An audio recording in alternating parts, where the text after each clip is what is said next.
Matagal na nakulong si Joaquin Bordado dahil sa salang pagpatay. Nang makalaya siya, itutuloy niya ang nasimulan. Yun ay ang paslangin ng mga aswang. Makikilala niya si Dennis, ang taong unang maniniwala na mabuti siyang tao. Sa kanilang pagkakaibigan, sabay nilang tutugisin ng mga aswang. Sa mga nakalipas na araw, unti-unting nagkakaroon ng mga kababalaghan sa baryo. May mga nawawalang tao at hindi na natatagpuan. Yun ang iimbestigahan ni Joaquin. Pero sa bandang huli, malalaman nila na ang lola pala ni Dennis na si Aling Luming merong matibay na koneksyon sa pinuno ng mga aswang na si Garawi. Kahit na lola ito ng kanyang kaibigan, wala siyang ibang magagawa kundi tapusin na matanda dahil naging aswang na rin ito. Tumayo na si Joaquin. Humarang siya sa kanyang mga kaselda. Isa-isang lumapit ang mga yon at saka nakipagkamay. Siya ang tinuturing na mayor sa selda 13 kaya lahat ng nakakulong doon ay tinitingala siya. Ito ang araw na kung saan masisilayan na niya ulit ang labas. Matapos ang halos 10 taon, makakalabas na rin siya. Nakulong ang binata sa salang pagpatay dahil kilala siya bilang basag ulo at talagang bumibira. Siya ang napagbintangan na pumatay sa anak ng konsehal. Sa kanya din kasi nakita ang ibang ebidensya. Nakalaunan ay napawalang bisa rin dahil hindi na sumipot ang kabilang panig. 10 taon ang binilang para pagbayaran niya ang kasalanan na kahit kailan ay hindi naman niya ginawa. Gusto niyang balikan ang pamilya ng konsehal na nagpakulong sa kanya.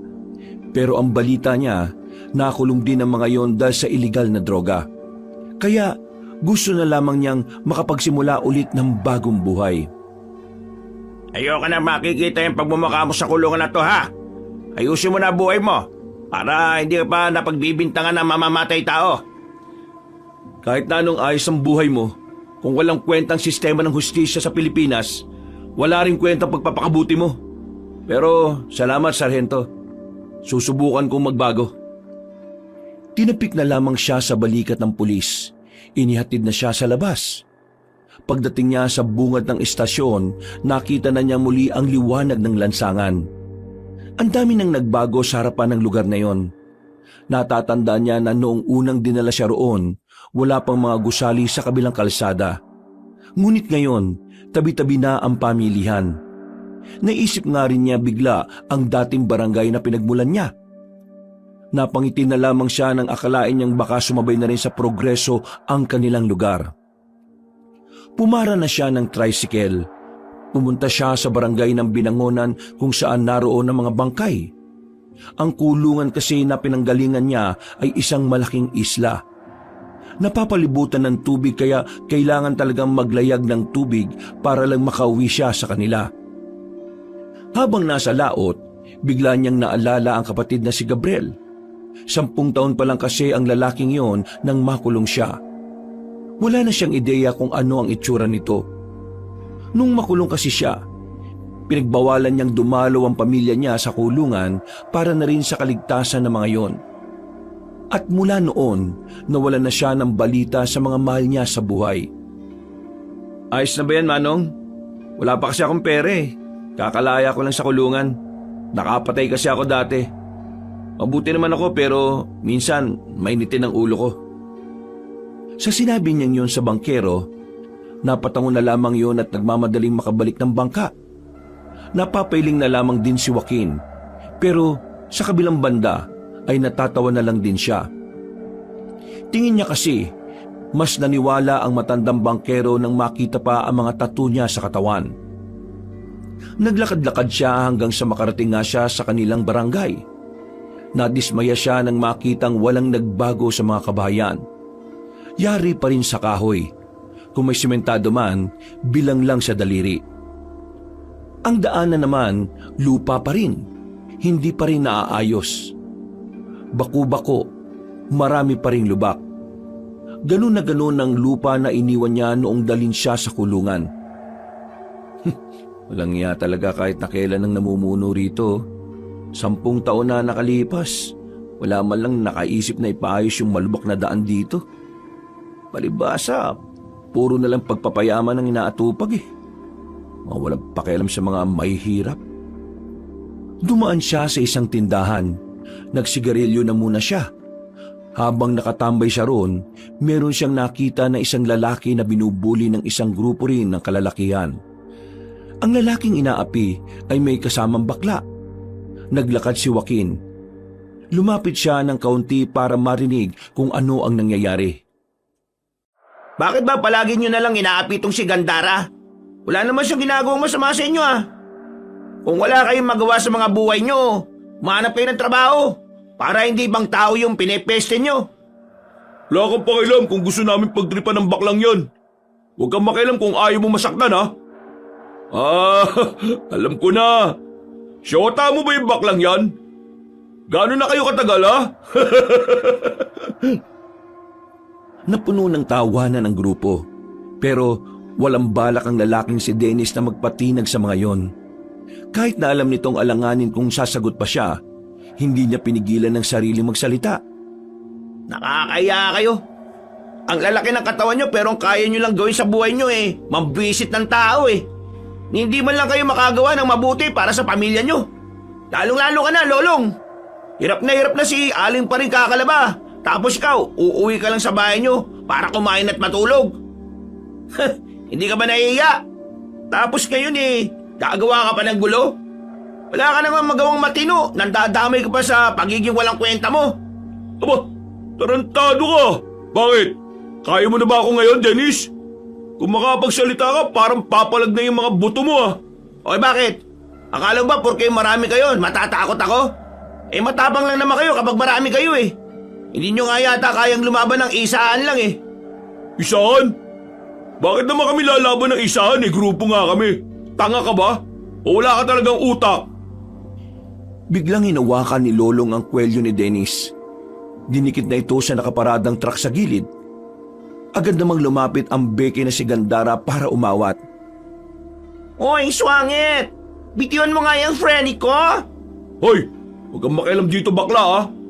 Magbalat ka na lang ng patata sa inyo! Eh ikaw, magpalaki ka na lang ng eggnog mo sa inyo! Abat, sira ulo ka! Sinuntok ni Lolong si Gandara. Agad na tumumba ang binabae. Noong mga sandaling yon, hindi na rin nagpatumpik pa si Dennis.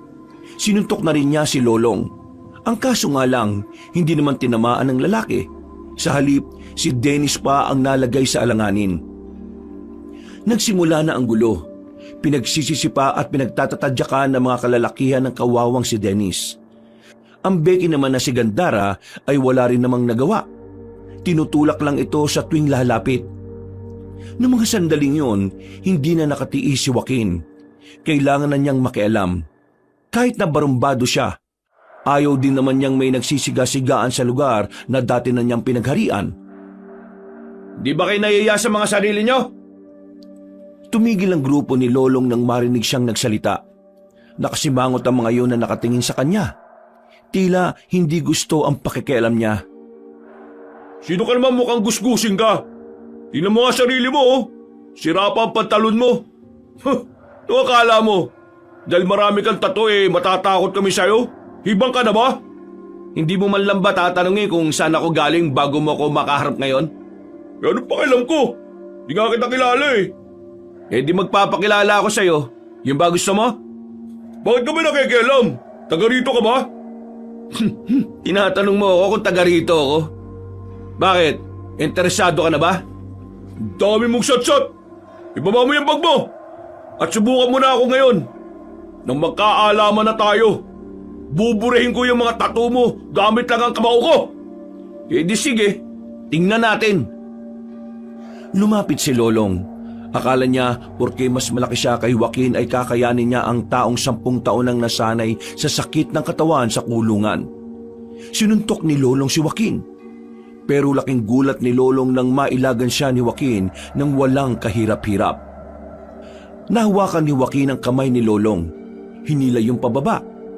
Nang mapalod ang isang tuhod ni Lolong ay saka naman tinaga ng kamay ni Joaquin ang balikat ng lalaki. Lahat ay nagulat.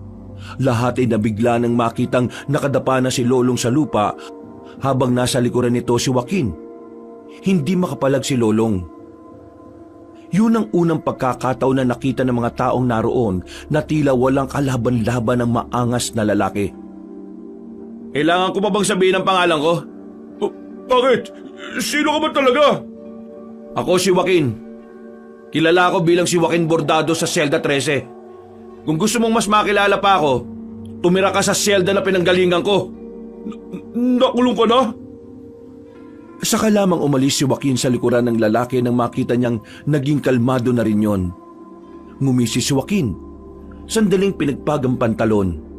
Tumingin siya sa mga kasama ni Lolong. Parang takot na takot ang mga yun na makalapit sa kanya. Mga bagito pa lang kayo. May pangalan na ako sa lugar na to. Kaya wag na kayo maghari-harian dito. Dahil nandito na ulit ako. Ikaw, anong pangalan mo? Bakit mo tinatanong?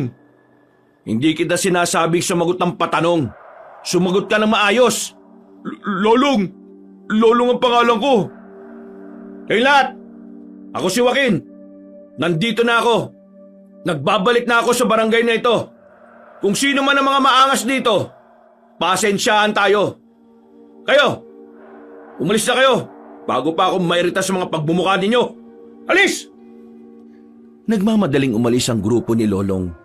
Takot na takot ang mga yon na parabang mga bata. Nang mapatingin si Joaquin kay Dennis at Gandara, nakita niyang tila umiiyak na ang Becky. Nagulat na lamang siya nang bigla siyang yakapin ni Gandara na mahigpit. Oo, bakit mo ako niyayakap? Hindi tayo talo, no? Buwang ka ba, bruwa ka? Akisto! Supatembang mo! Supatembang ano? Ako na ite, si Gabriel! Gabriel? Teka, ikaw na ba talaga yan? Bakit ang haba ng buhok mo? Ano nangyari sa'yo? Bakit ka nagkaganyan? Oy, kumakatanong, para namang sakit ang pagiging bakla. Sira ulo ka ba? Wala naman ako sinabing gano'n, no? Ang akin lang naman, bakit ka naging ganyan? Ano naging dahilan? Hindi ko sinasabi na ayoko sa ganyan, ha? Di tayo talaga as magtsikahan. Punta na lang kaya tayo sa ating baler. Noos ko, mismo na ang house ni Mudrak Else. Tara na! Naglakad sila patungo sa kanilang bahay. Nang makarating sila roon ay nakita ni Joaquin ang dating bahay na kinalakihan niya. Wala pa rin pinagbago. Kahoy pa rin. Ang tanging nagbago lamang ay ang bakuran. Mas sumikip ito kumpara noon. Napansin din niya na parang mas lumaki ang bakuran ng kapitbahay kumpara sa kanila. Para bang nasasakop na ang bakuran nila. Ma, nandito na ako. Nang wala ang ngiti ng Becky na si Gandara, napansin din naman ito agad ni Joaquin. Bagay na nagdulot ng pagtataka sa kanya. Oh, bakit? Kuya, wala na si Mama. Ano? Wala na si Mama. 1 taon nang makulong ka. Nagkasakit siya ng malala. Gusto ka sana namin puntahan bago siya pumanaw, kaso nung araw na bago kami dumalaw, ayun, nawala na siya. Nawalan na rin ako ng lakas ng loob na dalawin ka nun. Kasi sabi ng nakausap kong gwardiya doon, nailipat na raw kayo sa Maynila. Ang matigas at maangas na puso ni Joaquin ay tila lumambot.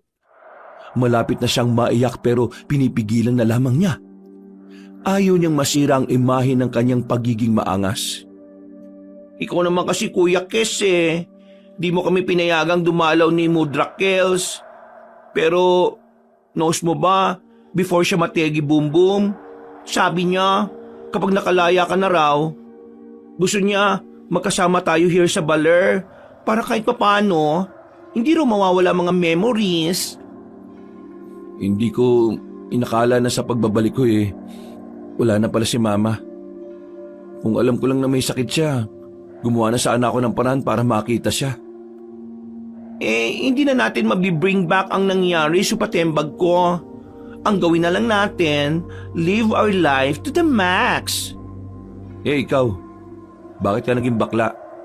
Huling kita ko sa'yo, nakikipagsuntukan ka pa Brother naman, 10 years old pa lang Akesh that time, no? Sa 10 taon na walay ka, dami ng happenings. Let's say, nahumaling Akesh sa mga damit na pambabae. Pero, Kuya Joaquin, ask ko lang ha, tanggap mo ba cash kahit baklo siya ko? Wala naman akong pakialam kung bakla ka eh. Ang gusto ko lang, umayos ka ng ugali mo. Ayaw ko ng baklang kanal ah. Baklang matino gusto ko. Eh di go! Di naman ako palingkera, kaya goods lang. Lagi ba kayong inaaway nung kanina? Ako, sanay na cash. Di ko lang sila pinapansin. Pero itong friend ko, naulang siya na jombag na mga yun eh. Sabi ko kasi huwag nang mag-fight. Kaso ayan, superhero ang peg. Tumingin si Joaquin kay Dennis na parang hindi rin naman makatingin na maayos sa kanya. Tila nahihiya o kaya naman ay natatakot. Bakit hindi ka nagsasalita? Aha? Ipinagtanggol mo kanina tong kapatid ko. Tama lang ang ginawa mo. Pinahanga mo ko. Inayos ni Joaquin ang marahasang kwelyo ni Dennis at sa dami ng kanyang tato, nagdudulot yun lalo ng kaba para kay Dennis. Bakit ba parang natatakot ka? Wala ka namang ginawang masama sa akin, di ba? Malma ka. Hindi ka magagaya sa mga yon kung matino kang tao. Pero, matanong ko lang. Bakit mo ba pinagtanggol itong si Gabriel? Os, brother. Correction. Gandara ang name cash. Wala akong pakialam kung bakla ka ha. Basta tatawagin kita sa nakasanayan kong pangalan mo. Ha? Edi okay. Sagutin mo tanong ko, boy. Kaibigan ko kasi si Gandara. Ibig sabihin, kung hindi mo siya kaibigan, wala kang pakialam? Bakit? Kasi bakla siya? Kung sakaling hindi kami magkakilala, ganun pa rin naman ang gagawin ko. Hindi ko gusto na merong inaapi na walang kalaban-laban. Hindi naman sa akin issue ang kasarian eh. Ayoko lang ng ginagawa nila. Mabuti naman at hindi ka siraulo. Kasi kung siraulo ka, baka binalian na kita ng buto dyan. O Anech, dyan na lang kayo?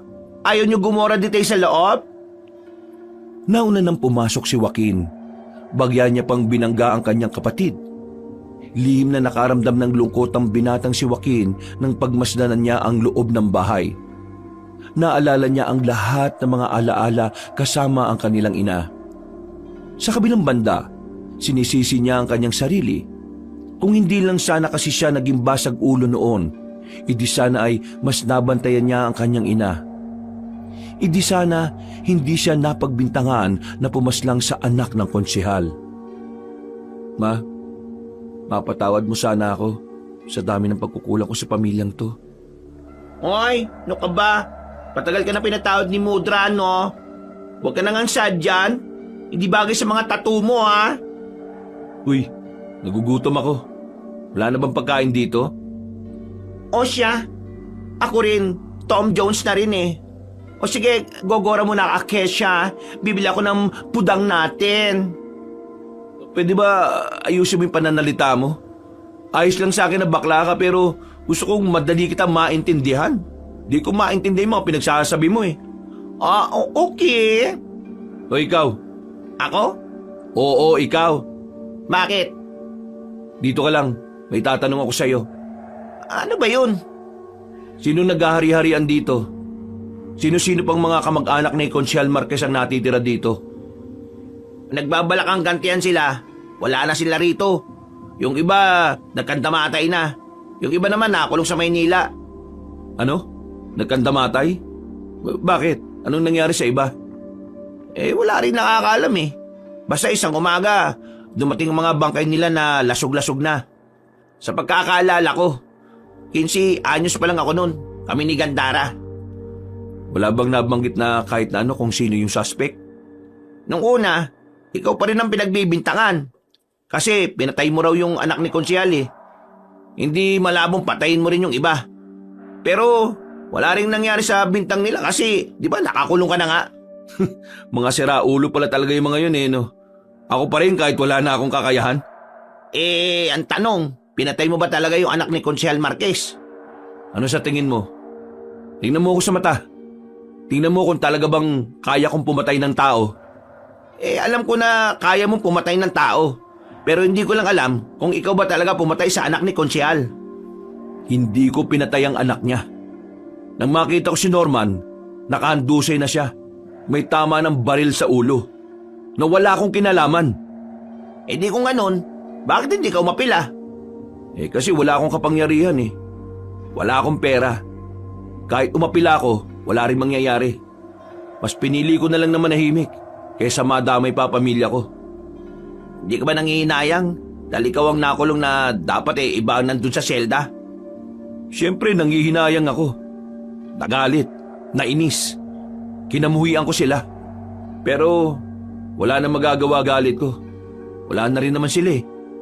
Pero napapaisip pa rin ako kung ano nangyari dun sa mga kamag-anak ni Konsehal na pinatay. Meron akong narinig na chismis noon. Kaso, noon pa yun eh. Hindi ko sigurado kung totoo. Kasi, hindi ko rin naman alam din kung totoo mga pumaslan sa kanila. Eh bakit ano ba yon? Ang narinig ko na sinabi ng mga tricycle driver noon, aswang daw ang pumaslang sa mga kamag-anak ni Konsehal. Aswang?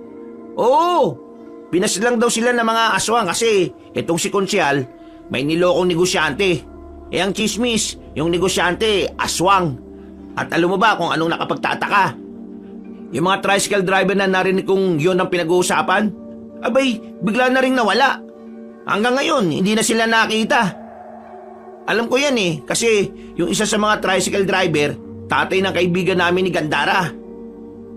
Sandaling hindi nakapagsalita ang lalaking si Joaquin. Nung nasa kulungan siya, walang araw na hindi nawala sa kanyang isipan ang tungkol sa mga nilalang na yon. At ang mga nilalang din na yon ang isa sa mga dahilan kung bakit sabik siya sa paglaya. Ayos ka lang ba? Bakit parang natahimik ka yata? Oo, ayos lang ako. Nagugutom na kasi ako eh. Paglabas ko ng kulungan, wala akong kapera-pera. Lahat ng naipon ko sa kulungan, ibinigay ko na talaga sa mga kakosa ko. Bakit? Ikaw ba mayor nila? Oo, bakit? Gusto mo rin bang maging mayor?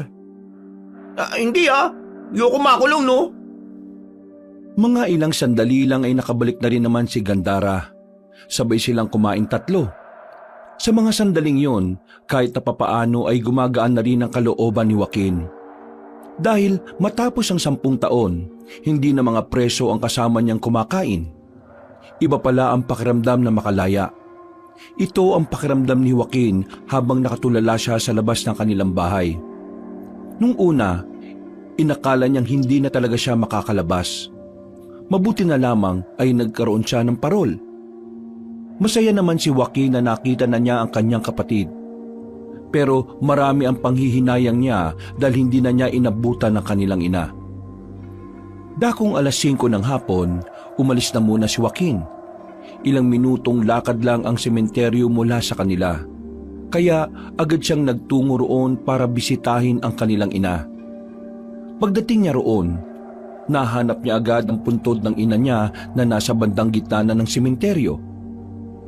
Ma, nandito na ako. Nakalaya na ako. Ikaw, kailan ka ba babangon dyan? Miss ko na yung mga pagbubunga mo sa umaga eh. Pati na rin ang sermon mo sa gabi bago ako matulog matapos mag-inom. Ma, patawad ah. Hindi na ako nakaabot sa'yo. Kung nasaan ka man ngayon, sana masaya ka na. Ngayon ko lang na-appreciate yung mga pagbubunga mo, mga sermon mo. Kasi ngayon ko lang napag-isip-isip na para naman sa akin yun eh. Ngayon lang talaga. Kung kailan wala ka na. Totoong laging nasa huli ang pagsisisi. Biglang humangin ng malakas. Bagyang napangiti si Joaquin. Pero nawala ang ngiting yun na makaramdam siya ng kakaiba. Sinuyod niya ng tingin ang buong paligid. Wala siyang ibang nakita kundi ang mga nicho lang na nilulumot na rin dahil sa kalumaan. Ma, sandali lang ah. May kukumpirmahin lang ako. Sandaling iniwan ni Joaquin ang puntod ng ina. Naglakad siya para sundan ang nararamdaman niyang presensya. Habang naglalakad siya, palakas ng palakas ang naririnig niyang kaluskos. Parang may tao na naglalakad at umaapak sa mga tuyong dahon. Inihanda na niya ang kanyang sarili. Nakahawak na siya sa patalim na nakasuksok sa kanyang tagiliran. Marahan siyang naglakad patungo sa likuran ng puno. Pagtingin niya roon, dismayado siya nang makita ang isang aso na kulay puti. Pambihira naman. Bakit ka ba nandito sa sementeryo? May dinadalaw ka rin ba? Tumahol lang ang aso. Malis ka na. Di ka pwede sa sementeryo. Mabubulaw mo lang itong mga nandito eh. Tong aso na to, oh. Alis! Agad na tumakbo palayo ang aso ng bugawi na ito ni Joaquin. Napapakamot na lamang siya sa noon niya dahil doon. Binalikan na lamang niya ang kanyang ina. Mahigit 1 oras din siyang naroon. Pagkatapos, naglakad-lakad na muna siya sa buong barangay nila. Wala nang nakakakilala sa kanya. Kahit ang mga dati niyang kakilala ay hindi na siya natatandaan. Naiintindihan naman niya ang mga yon. Kahit din naman kasi si Gandara na kapatid niya ay hindi agad siya namukaan. Malaki na rin kasi talaga ang ipinagbago ng mukha niya. Mas dumami kasi ang tattoo niya sa katawan nang makulong siya sa mahabang panahon. Hey Dennis, tama ba? Nadaanan niya ang binata sa tapat ng isang bakuran. Abala yung nagsisibak ng kahoy. Agad din naman itong lumapit sa kanya. Oh, bakit? Ano kailangan mo? Saan may bilihan dito ng lambanog? Nakto, sarado na tindahan sa mga ganitong oras. Kadalasan, sa baya ka na makakabili ng ganyan. Ang layo. Nakakatamad. Bukas, samahan mo ako ha. Di ako pwede. Marami akong gagawin bukas eh. Tsaka, di ba wala ka pang pera? Saan ka naman kukuha ng ipambibili mo? Tingin mo hihingi ako sa'yo? Eh kung iuntog kaya kita sa muscle ko. Malamang, nanghingi ako sa kapatid ko. Siya may pera eh. Masipag rumakit si Gandara eh. Siya na ang bumubuhay sa sarili niya mula nang mawala ang mama ninyo. Wala naman din kasing tumutulong na kamag-anak ninyo. Lahat sila, parang tinakwil na kayo mula nang makulong ka eh. Ngayon nandito naman ako. Hindi ko hahayaan na magdusa yung baklang yun. Kapatid ko yun eh. Kaya akong bahala ron. Eh saan ka naman kukuha ng pera? May mahanap ka pa bang trabaho? Kaya mo ba ako tinatanong ng ganyan kasi nakakulong ako? Oo, eh ano pa ba? May mahahanap pa akong trabaho. May kakilala akong magpapasok sa akin sa dati kong trabaho. Illegal. Hindi to illegal. Isa tong trabaho na kahit kailan, hindi mo basta-basta mapapasok kung takot kang mamatay. Eh di illegal nga. Basta, kapag may oras ka, samahan mo akong maghanap ng lambanog. Tinapik na lamang ni Joaquin ang balikat ng binatang si Dennis at naglakad na rin papalayo. Pagsapit ng gabi, habang walang kamalay-malay ang kanyang kapatid, nagtungo siya sa kagubatan. Pupuntahan niya ang isang kakilala na noon niya pakasakasama sa mga lakad niya. Kakilala na nagturo sa kanya kung papaano kumita ng pera. Walang takot na naglalakad si Joaquin sa gitna ng gubat. Sanay na siya sa mga ganitong sitwasyon. Bago siya makulong, yun naman kasi ang ginagawa niya. Makalipas lang ang ilang minuto, natanaw na rin niya ang isang maliit na barangay. Nasa barangay na yon ang isang malaking bahay na kung saan yon ang itinuturing na mansyon sa gitna ng gubat. Mala White House ang datingan nito dahil sa malinis nitong tingnan. At ang taong nasa loob ng mansyon na yon ay ang taong minsan ang tumulong sa kanya na makalaya. Pero tinanggihan niya rin dahil sa isang dahilan. Papasukin niyo ako! Kaibigan ako ni Tadeo! Hindi sumagot ang mga gwardiya na nasa harapan ng mansyon. Nakatingin lang sa malayo mga yon at mahigpit ang pagkakahawak sa mahabang baril. Ako si Joaquin, ang isa sa pinakamataas na tauhan ni Tadeo. Kung ayaw niyo akong papasukin, sabihin niyo na lang na nakalaya na ako at... Ha? Natigil ang pagsasalita ni Joaquin nang may dumating na magarang sasakyan. Lumabas sa sasakyan na iyon ang matandang mayaman, si Tadeo. Malaki nang itinanda nito mula nang huli silang magkausap nito. Tadeo? Sino ka? Kung hindi mo ako namumukaan, busesan mo na lang ako. Joaquin? Ako nga. Nagkaroon ng ngiti sa mukha si Tadeo nang makilala na siya nito. Walang ano-ano ay dinala na siya nito sa loob. Nagpahanda ang matandang lalaki ng pagkain. Meron ding alak. Ang gabing yun ay parang pagdiriwang para sa kanilang dalawa. Noon kasi, talagang silang dalawa na ang sanggang dikit sa maraming bagay. Para silang mag-ama. Kung hindi nga lang nakulong ang binata, baka ngayon ay mas marami na silang natapos na misyon. Buong akala ko sa kulungan ka na mamamatay eh. Pasensya ka na, Joaquin ah. Sinusubukan ko naman na makalaya ka pero hindi gumagana ang pera ko eh. Wala rin naman akong kakilala na pwedeng bumakap sa'yo. Hindi mo kailangang humingi ng pasensya, Mang Tadeo. Ako rin naman ang may gusto na huwag kayong makialam sa pagkakakulong ko. Dahil sa kabilang banda, naging pabor din naman sa akin ang nangyari. Pabor? Anong ibig mo sabihin, Joaquin? Mukhang marami na akong hindi nalalaman mula na makulong ka. Bago ako makulong, napatay kong isa sa mabibigat nating kalaban.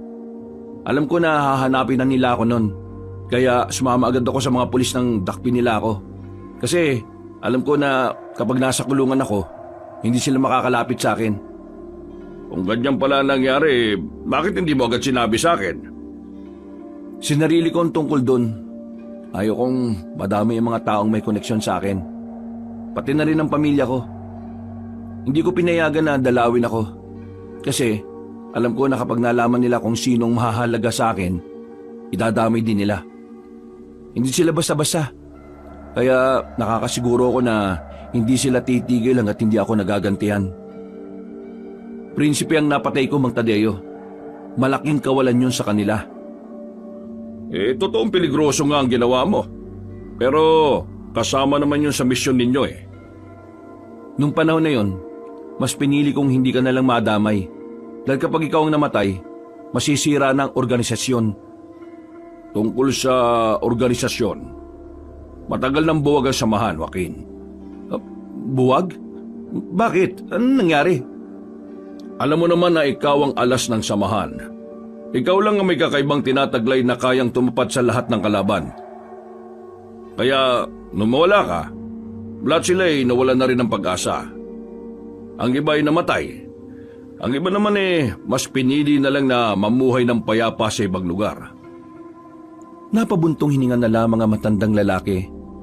Baka sa mukha nito ang panghihinayang sa nangyari. Si Tadeo kasi talaga ang nagpatakbo ng organisasyon mula pa noong umpisa. Kaya hindi nito maiwasang hindi malungkot. Gusto kong buhayin ulit ang samahan. Paano mo naman gagawin yon? Wala na mga kasama natin. Isa pa, nasa na mga gamit mo? Wala na rin, hindi ba? Bago ako makulong, naibaon ko ang mga gamit malapit sa paanan ng bundok. Alam kong naroon pa rin ang mga yon. Nararamdaman ko.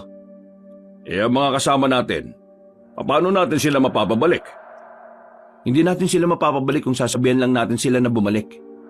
Gagawa tayo kagad ng hakbang at yun ang ipapakita natin sa kanila.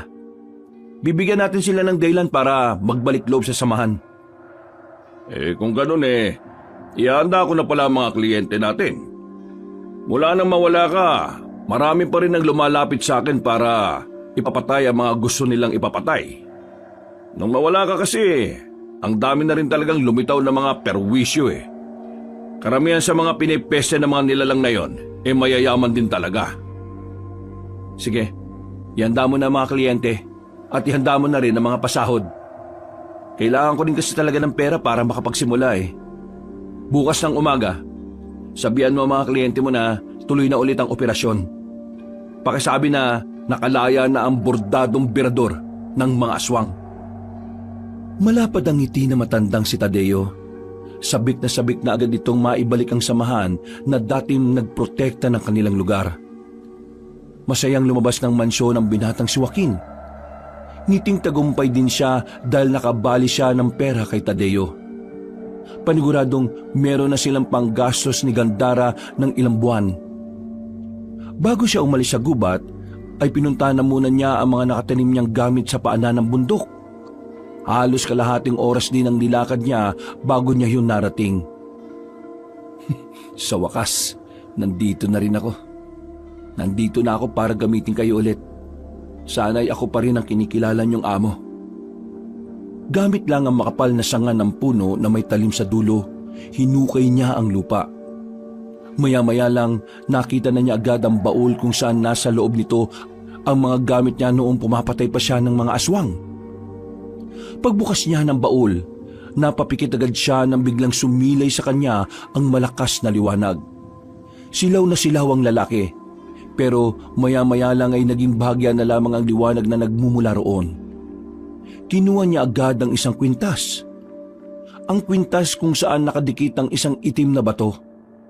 Ang bato na siyang nagsisilbing anting-anting ni Joaquin. Maraming salamat, mahal kong anting-anting. Kahit na matagal tayong hindi nakita, ako pa rin ang kinikilala mo. Ngayon nandito na ako, magkakasama na tayo muli. Kinuha ni Joaquin ang lahat ng nasa baul at nilagay niya sa kanyang bag. Agad na rin naman siyang umalis. Oh, ano ba Supatembang? Bakit ba ngayon ka lang? Sleeping Beauty na akis eh. Di ba sabi ko ayusin mo pananalita mo pagkausap mo ako? Okay. Pero, saan ka ba galing? Diyan lang, sa kakilala.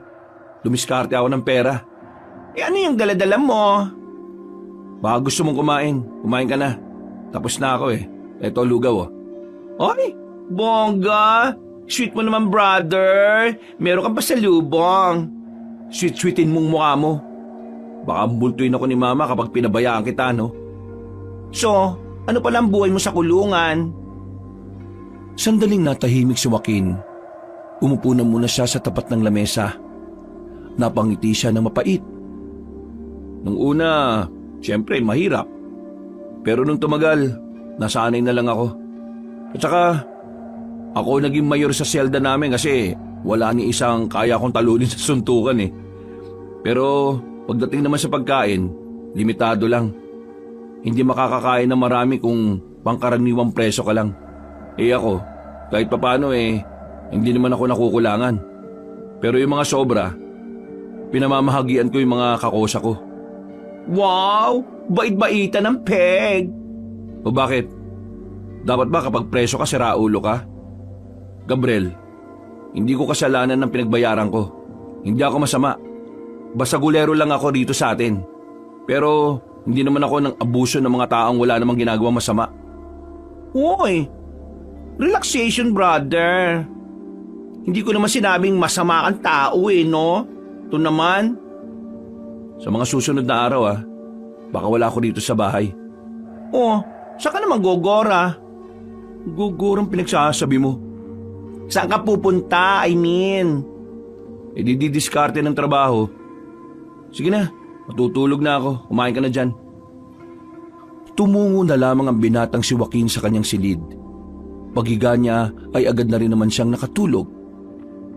Kinabukasan, pagdilat niya ng kanyang mga mata, narinig niya agad si Gandara na maingay sa labas. May kinakausap ito mga tsismosa. Napailing na lamang si Joaquin. Hindi niya inakala na parte pala ng grupo ng mga tsismosa ang kapatid niya. Lumabas na lang siya para bumili ng almusal. Palingon-lingon siya sa mga nadadaanan niyang tambay. Hindi tumitingin ang mga yon sa kanya. Natatakot dahil sa dami ng tato na nasa katawan niya. Sinusuri niya ang mga tambay na yon kung may kapasidad ba ang mga yon na sumama sa trabaho niya. Kailangan niya kasing maghanap ng mga bagong tao. Hindi niya kasi sigurado kung babalik pa ang mga dati nilang kasamahan. Nang makadaan na siya sa lumang kulungan ng mga baboy, naroon ang grupo ng lalaking si Lolong. Nakatambay, tamang sigarilyo, tamang tawanan. Pero ang mga ngiti ng mga yon ay nawala nang tumigil na si Joaquin sa harapan. Oh, anong kailangan mo? Wala na kaming ginagawa masama sa iyo Gusto mo bang kumita ng pera? Oh, bibigyan ko kayo ng pagkakataong kumita ng pera. Para naman magkaroon kayo ng silbi sa bayan at sa mga magulang ninyo. Nag-o-offer ka ba o nang iinsulto ka lang? Parehong ganun na nga. Mas maganda nang malaman nyo sa akin pa lang na pabigat lang kayo sa lipunan. O ano, interesado ba kayo sa trabaho na inaalok ko? Nag-aalok ka ng trabaho pero hindi mo naman sinasabi. Nagpapatawa ka ba? Hindi ako nagpapatawa. Sa katunayan, pwede ako magpayak ng tao ngayon. Oo, kalma lang. Ano ba kasing trabaho yan? Kailangan nyo lang pumatay ng aswang. Nagtawanan ng mga kasama ni Lolong, habang si Lolong naman ay nagpipigil na lang din ng kanyang tawa. Pero si Joaquin, seryoso lang ang muka. Walang mababakas na nagbibiro ito. Kaya naman agad na rin nanahimik ang grupo ni Lolong. Tingin niyo ba nakikipagbiruan ako sa inyo? Ha? Eh yung sinasabi mo naman kasi hindi ka panipaniwala eh. Wala pa naman kasi kaming naririnig na may ganyang klase ng trabaho. Pwes, ngayon narinig nyo na. Ang tanong ko ngayon, papayag ba kayo o hindi? Eh pagpalagay na lang natin na may ganyang klase ng trabaho. Eh ang tanong, magkanong sasahurin namin dyan? Higit pa sa 2 araw ninyong pagtatrabaho sa isang factory. Malaki-laki rin. May sahod kayo kahit na wala kayong mapapatay. Pero kung may mapapatay kayong aswang, mas maganda, mas malaki ang sahod. Napaisip bigla si Lolong sa sinabi ni Joaquin. Kahit na nagdududa pa mga yon sa sinabi ni Joaquin, tila ba inaakit na sila ng pera para maniwala at sumubok. Ayoko na makapanakit ng tao. Marami na akong sinaktan sa kulungan. Kaya kayo, umayos-ayos kayo kapag akong kaharap nyo. Naintindihan nyo ba? Oo, naintindihan namin. Kapag nakapag-desisyon na kayo, pumunta kayo sa bahay namin. At siya nga pala, humingi kayo ng paumanin sa kapatid ko at kay Dennis. Dahil kung hindi, matatagpuan ang katawan niyo sa ilog na palutang-lutang.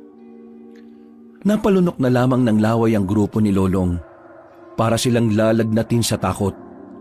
Habang si Joaquin naman ay gumisilang at napailing. Nagpatuloy na lamang siya sa paglalakad hanggang sa marating na nga niya ang tindahan ng tinapay. Sakto naman na naroon din si Dennis. Naisip niya agad na isama na rin ito sa trabahong papasukin niya. Dennis, may pinagkakaabalan ka ba sa buhay mo? Eh, bukod sa pagsisibak ng kahoy, wala na. Natanggal na ako sa trabaho kahapon lang. O sige, bibigyan kita ng trabaho. Sabi nang wala ring trabaho eh. Napapansin ko parang masyado ka ng kampante kapag kinakausap ako Ano mo bang kaya kitang tupiin sa walo nang hindi ako umaalis dito sa kinatatayuan ko? Ay, pambira naman. Masyado ka naman mainit. Ano ba yung trabaho na sinasabi mo? Papatay ka lang ng aswang. Ano? Papatay ng aswang?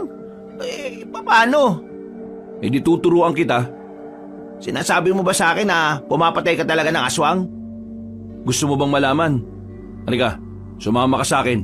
Patutunayan ko sa'yo. Ay, hindi na. Mukha ka namang nagsasabi ng totoo eh. Hindi ka man lang ba magtataka? Hindi. Hindi naman ikaw yung tipo ng tao na magsasayang ng oras para lang sa isang kwentong gawa-gawa lang. Nakakawala ng angas ang paggawa ng mga kwentong walang kwenta, no?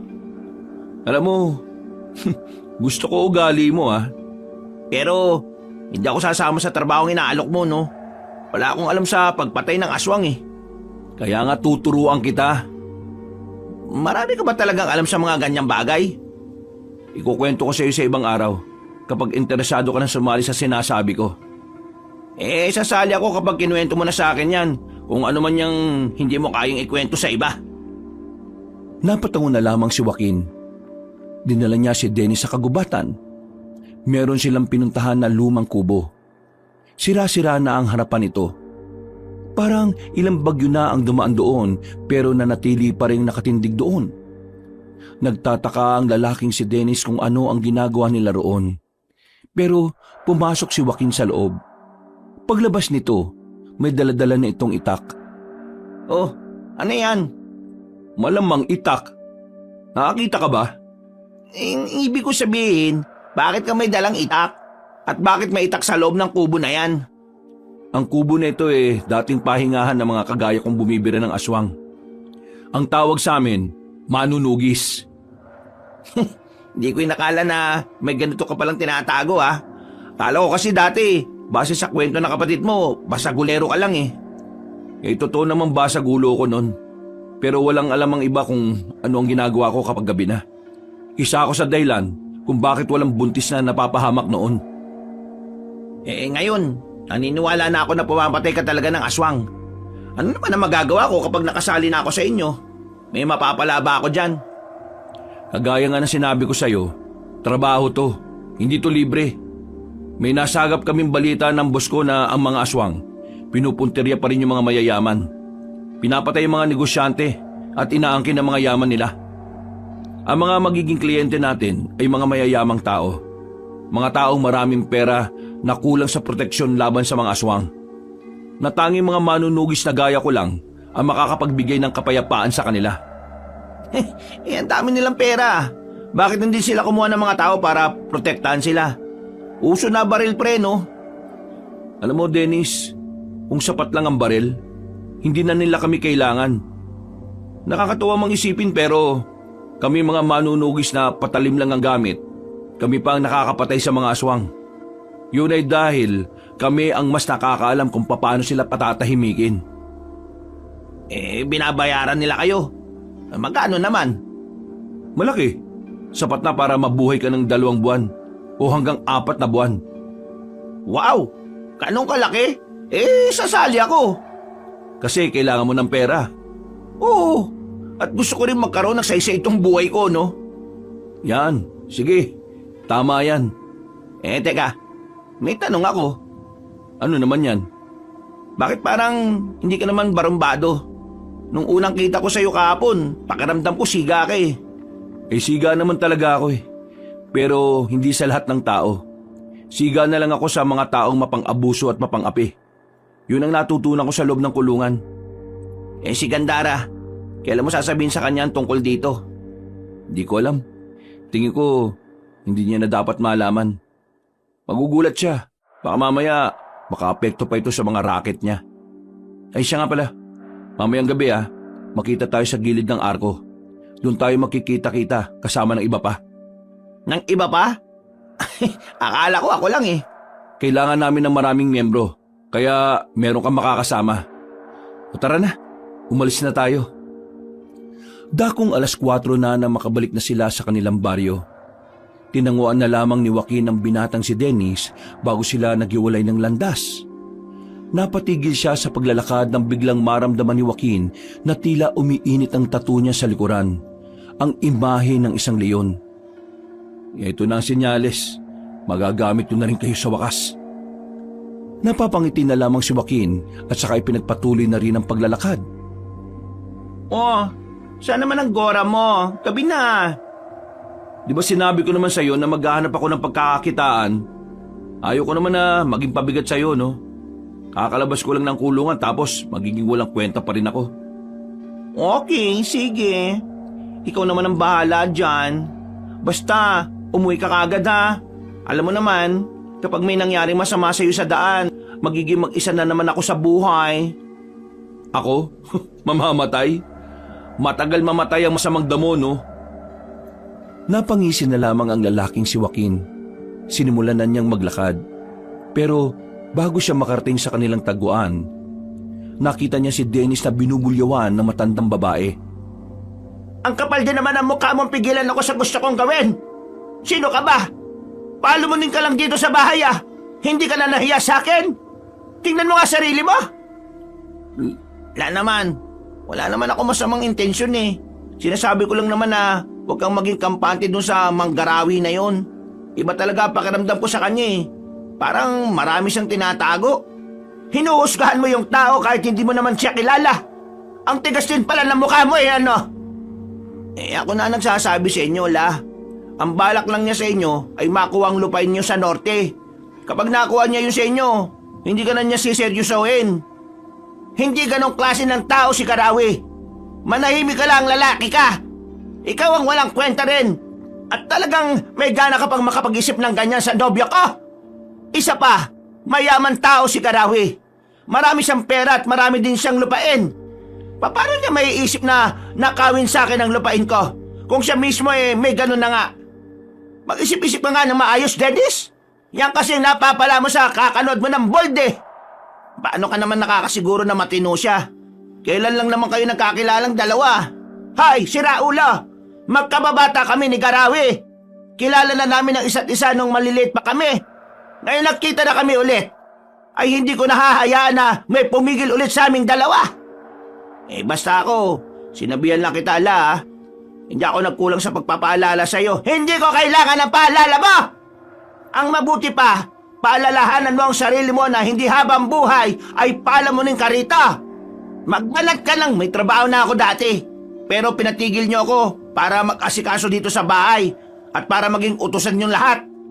Tapos ngayon, wala akong trabaho. Sasabihin niyo sa akin, palamunin ako. Naibang na yata kayo eh. Anong sinabi mo, sira ulo ka? Nakita ni Joaquin na sasaktan na ni Aling Luming ang binatang si Dennis, kaya hindi na napigilan ni Joaquin ang makialam. Lumapit siya roon at inawat ang dalawa. Oo, kalma. Hindi niyo naman kailangan umabot sa sakitan kasi maglola kayong dalawa. Hay, sino ka naman? Hindi niyo ba ako nakikilala? Ako yung palagi niyong chinichismis dati na pariwara ang buhay. Joaquin? Haba, nakalabas ka na pala sa kulungan. Kumusta naman ang bakasyon mo rito? Kailan lang balik mo sa Lunggama? Ayos naman ang bakasyon ko dito. Siguro, bukas na bukas din, babalik na ako doon kapag may pinatay akong matanda na matabilang dila. Hindi ko sinasabing ikaw yun, ha? Sa sinabing yun ni Joaquin, ay tila natameme ang matandang babae. Nakaramdam ito ng takot sa pasimpleng pagbabanta ng binata. Tiningnan ni Joaquin si Dennis. Meron siyang nakita mga pasa sa gilid ng labi nito. Oh, ano nangyari dyan, Dennis? Wala yan. Sinasaktan ka ba ng mga anak nitong si Aling Lumeng? Nasaan ang mga anak mo, Aling Lumeng? Pakisabi, magsuntukan kami hanggang sa magkaburahan kami ng muka. Joaquin, ayos na. Ayaw ko na lang ng gulo. Hoy, ikaw matanda ka, ha? Ayus-ayusin mo ugali mo. Kakaunting oras na nga lang meron ka sa mundong to. Napakasama pa ng ugali mo. Ikaw naman, Dennis, lumayas ka na sa bahay na to kapag nakapagsimula ka na magtrabaho. At saan mo naman dadalhin ang pamangkin ko? May lakas ka pa talaga ng loob na tawagin siyang pamangkin, ha? Manahimik ka na, tanda.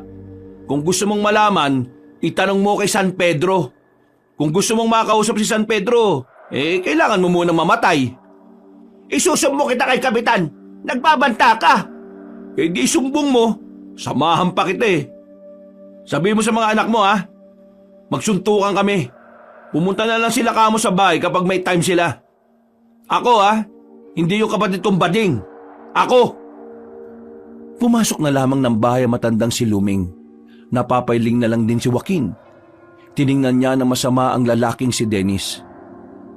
Ikaw naman kasi, matuto kang lumaban. Kapag hinayaan mo silang tarantaduhin ka lang, habang buhay nilang gagawin sa iyo yun. Tumango na lamang si Dennis. Sabay na rin silang umalis patungo sa kanilang tagpuan. Nang makarating sila roon, kasama nila si Lolong kasama ang iba pa nitong tropa. Nagtataka naman si Dennis dahil doon. Hindi kasi nito inakala na sila Lolong ang makakasama nila sa lakad na yon. O Joaquin, anong ginagawa nila dito? Ikaw, anong ginagawa mo rito? Yan ang tanong. Inimbita ko sila. Makakasama natin sila sa trabaho na ito. Alam mo naman na kaaway ko itong mga to eh. Kaya malabo magkaisa kami niya sa trabaho. Magkakaisa kayo sa trabaho kapag ako ang kasama ninyo. Kasi kung hindi, sama-sama ko kayong ibabaon sa lupa. Tandaan nyo, ha, sanay na ako sa loob ng kulungan. Kayo, sanay ba kayo sa ilalim ng lupa? Basta ako, wala naman akong pakialam sa'yo, Dennis eh. Trabaho lang pinunta ko rito. Ikaw, Lolong, ha, hindi ka pa humihingi ng pasensya rito. Bakit ko naman gagawin yun? Kasi may kasalanan ka. Baliw ka pala eh. Humingi ka ng sorry dito kay Dennis kung ayaw mong balian kita ng buto ngayon. Kayo rin mga nasa likod. Kumakamot na lamang sa ulo ang binatang si Lolong. Sa takot na baka masaktan na naman siya ni Joaquin, nilunok na lamang nito ang kanyang pride. Dennis, sorry. Sorry sa mga ginawa namin. Di na mauulit. Hindi na talaga mauulit kasi magiging magkakampi na kayong dalawa. Sinimulan na rin nila ang paglalakad. Nagtungo na sila sa loob ng kagubatan. Noong mga sandaling yon, tahimik lang nilang tinatahak ang daan. Boss, Kailan natin makikita yung mga aswang? Gustong gusto ko nang sumahod eh. Huwag kang atat. Darating din ang kamatayan sa'yo. Hindi basta-basta ang mga aswang kaya wag niyong ginagawang laro to ha.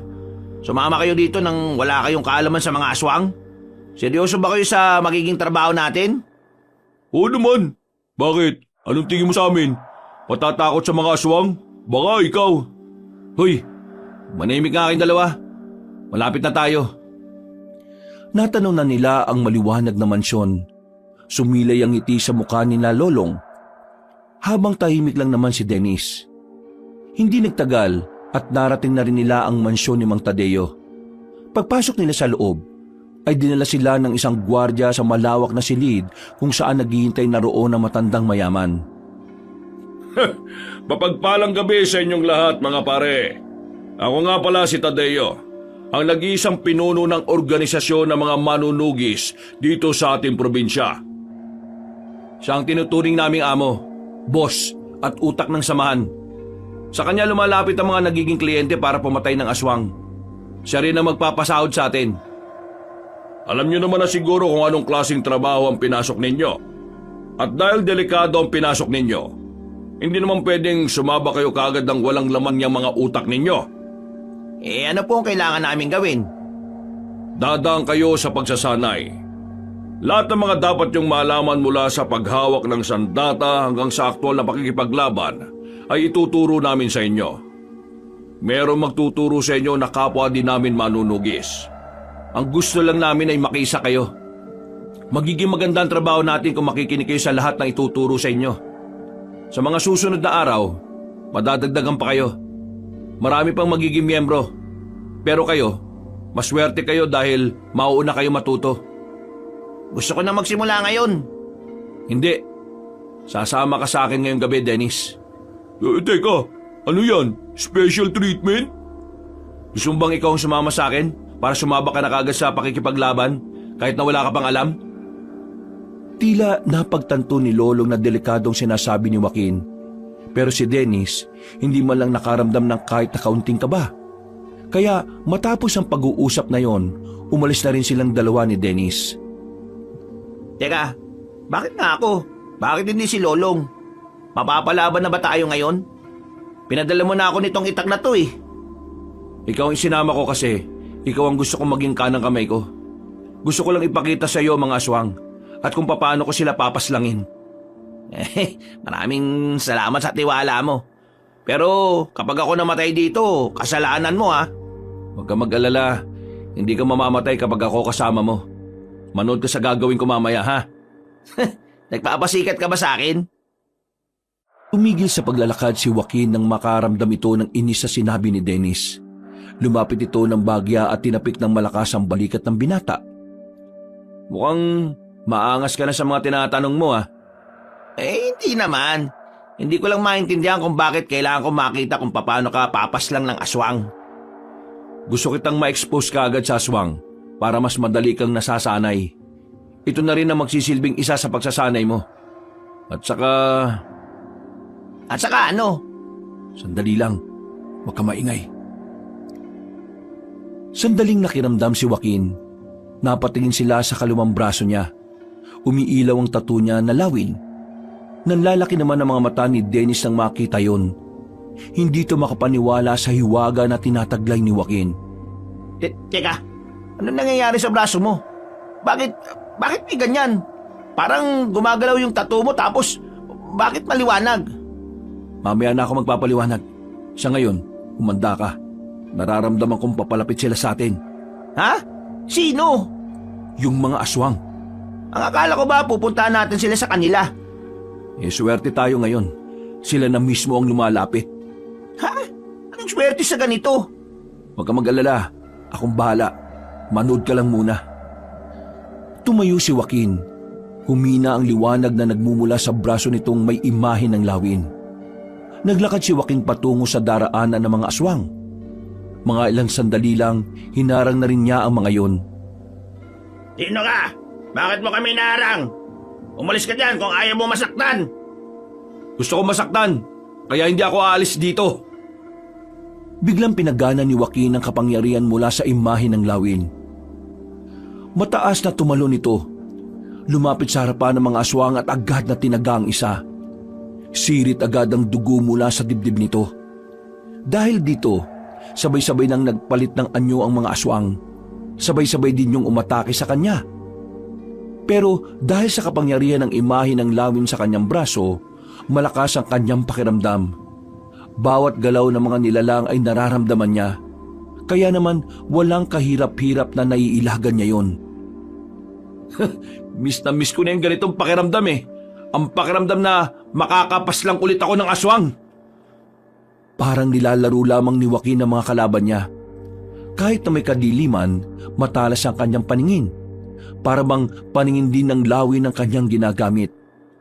Makalipas lang ng ilang minuto, kita niyang tila natatakot na sa kanya ang mga aswang. Ang iba kasing aswang ay nakahandusay na rin. Namatay na ang ilan. May iba naman na naghihingalo na rin. Pero dahil kilalang notoryo si Joaquin pagdating sa pagpuksa ng mga aswang, inubos niya ang lahat ng yon. Si Dennis naman, nanlalaki ang mga mata. Hindi niya inakala na may ganong klase ng kakayahan si Joaquin. Na para kay Dennis, kapangyarihan ng maituturing yon. Paanong gawang patayin lahat ng aswang ng mag-isa ka lang? Totoo ba nakikita ko? Ano bang meron sa mga tattoo mo sa katawan? Akala ko, nakuha mo lang yun sa kulungan eh. Ang mga tattoo na nakuha ko sa kulungan ay maliliit lang. Itong mga tattoo ko na malalaki, lahat sila, tinutulungan ako sa pakikipaglaban ko sa mga aswang noon pa. Hindi lang nakikita noon dahil dati, lumalabas lang sila kapag ginagamit ko. Dahil matagal ko silang hindi nagagamit dahil nakulong ako, palagi na silang nasa balat ko. Eh, saan mo nakuha mga yan? Pinamana lang sa akin ito nung unang bordado. Ang unang manunugis na nagsalba sa buhay ko. Kung hindi dahil sa kanya, baka napariwara na ako ngayon. Isinama niya ako sa ganitong gawain kaysa mapunta ako sa mga sindikato. Kaya nung mamatay siya, nailipat niya sa akin ang mga kapangyarihang ito nang hindi ko namamalayan. Isang umaga, gumising na lang ako na may ganito na akong kakayahan. Eh kapag namatay ka, pwede bang sa akin mo na lang ipamana yan? Isaraulo ka ba? Parang gusto mo na kagad ako mamatay ah. Hindi naman sa ganon. Sinasabi ko lang naman na sakaling... Ha? Napalingon sila sa mga bangkay ng mga aswang nang marinig nilang meron pang isang buhay roon. Naghihingalo. Nilapitan yun ni Joaquin. Kinuha nito ang itak ni Dennis at saka itinarak sa ulo ng aswang. Bininyagan ko na ng dugo ang itak mo ah. Ang tawag dyan, basbas. Tara na. Babalik na tayo? Oo, wala na tayong gagawin dito. Nauna nang naglakad ang lalaking si Joaquin. Habang naglalakad sila pabalik, hindi matigil-tigil sa kakatanong si Dennis. Hindi pa rin kasi nabubura ang pagkamangha nito sa lahat ng kanyang nasaksihan. Hanggang sa makabalik na sila sa mansyon ay daldal pa rin ng daldal ang binata. Oh, bakit nandito kayo kagad? Natapos nyo na ba ang lakad ninyo? Oo, tapos na. Sisiw pa rin. Wala ka pa rin talagang kupas.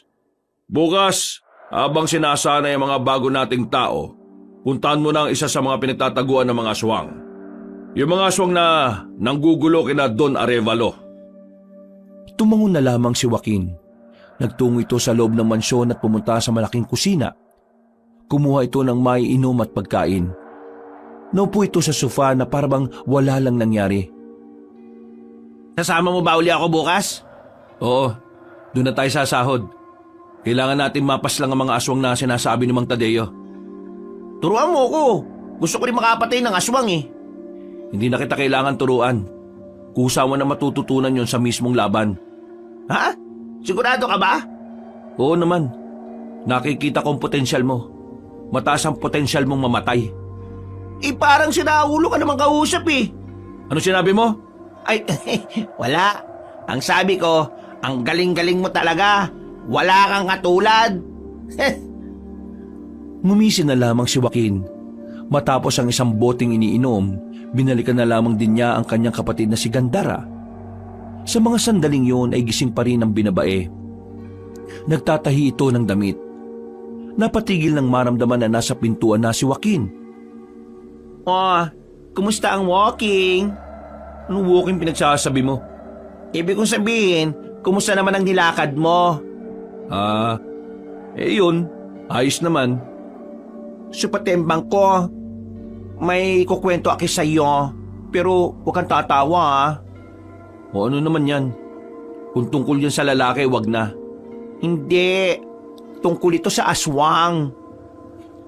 Napalingon si Joaquin sa kanyang kapatid nang marinig ang salitang yon.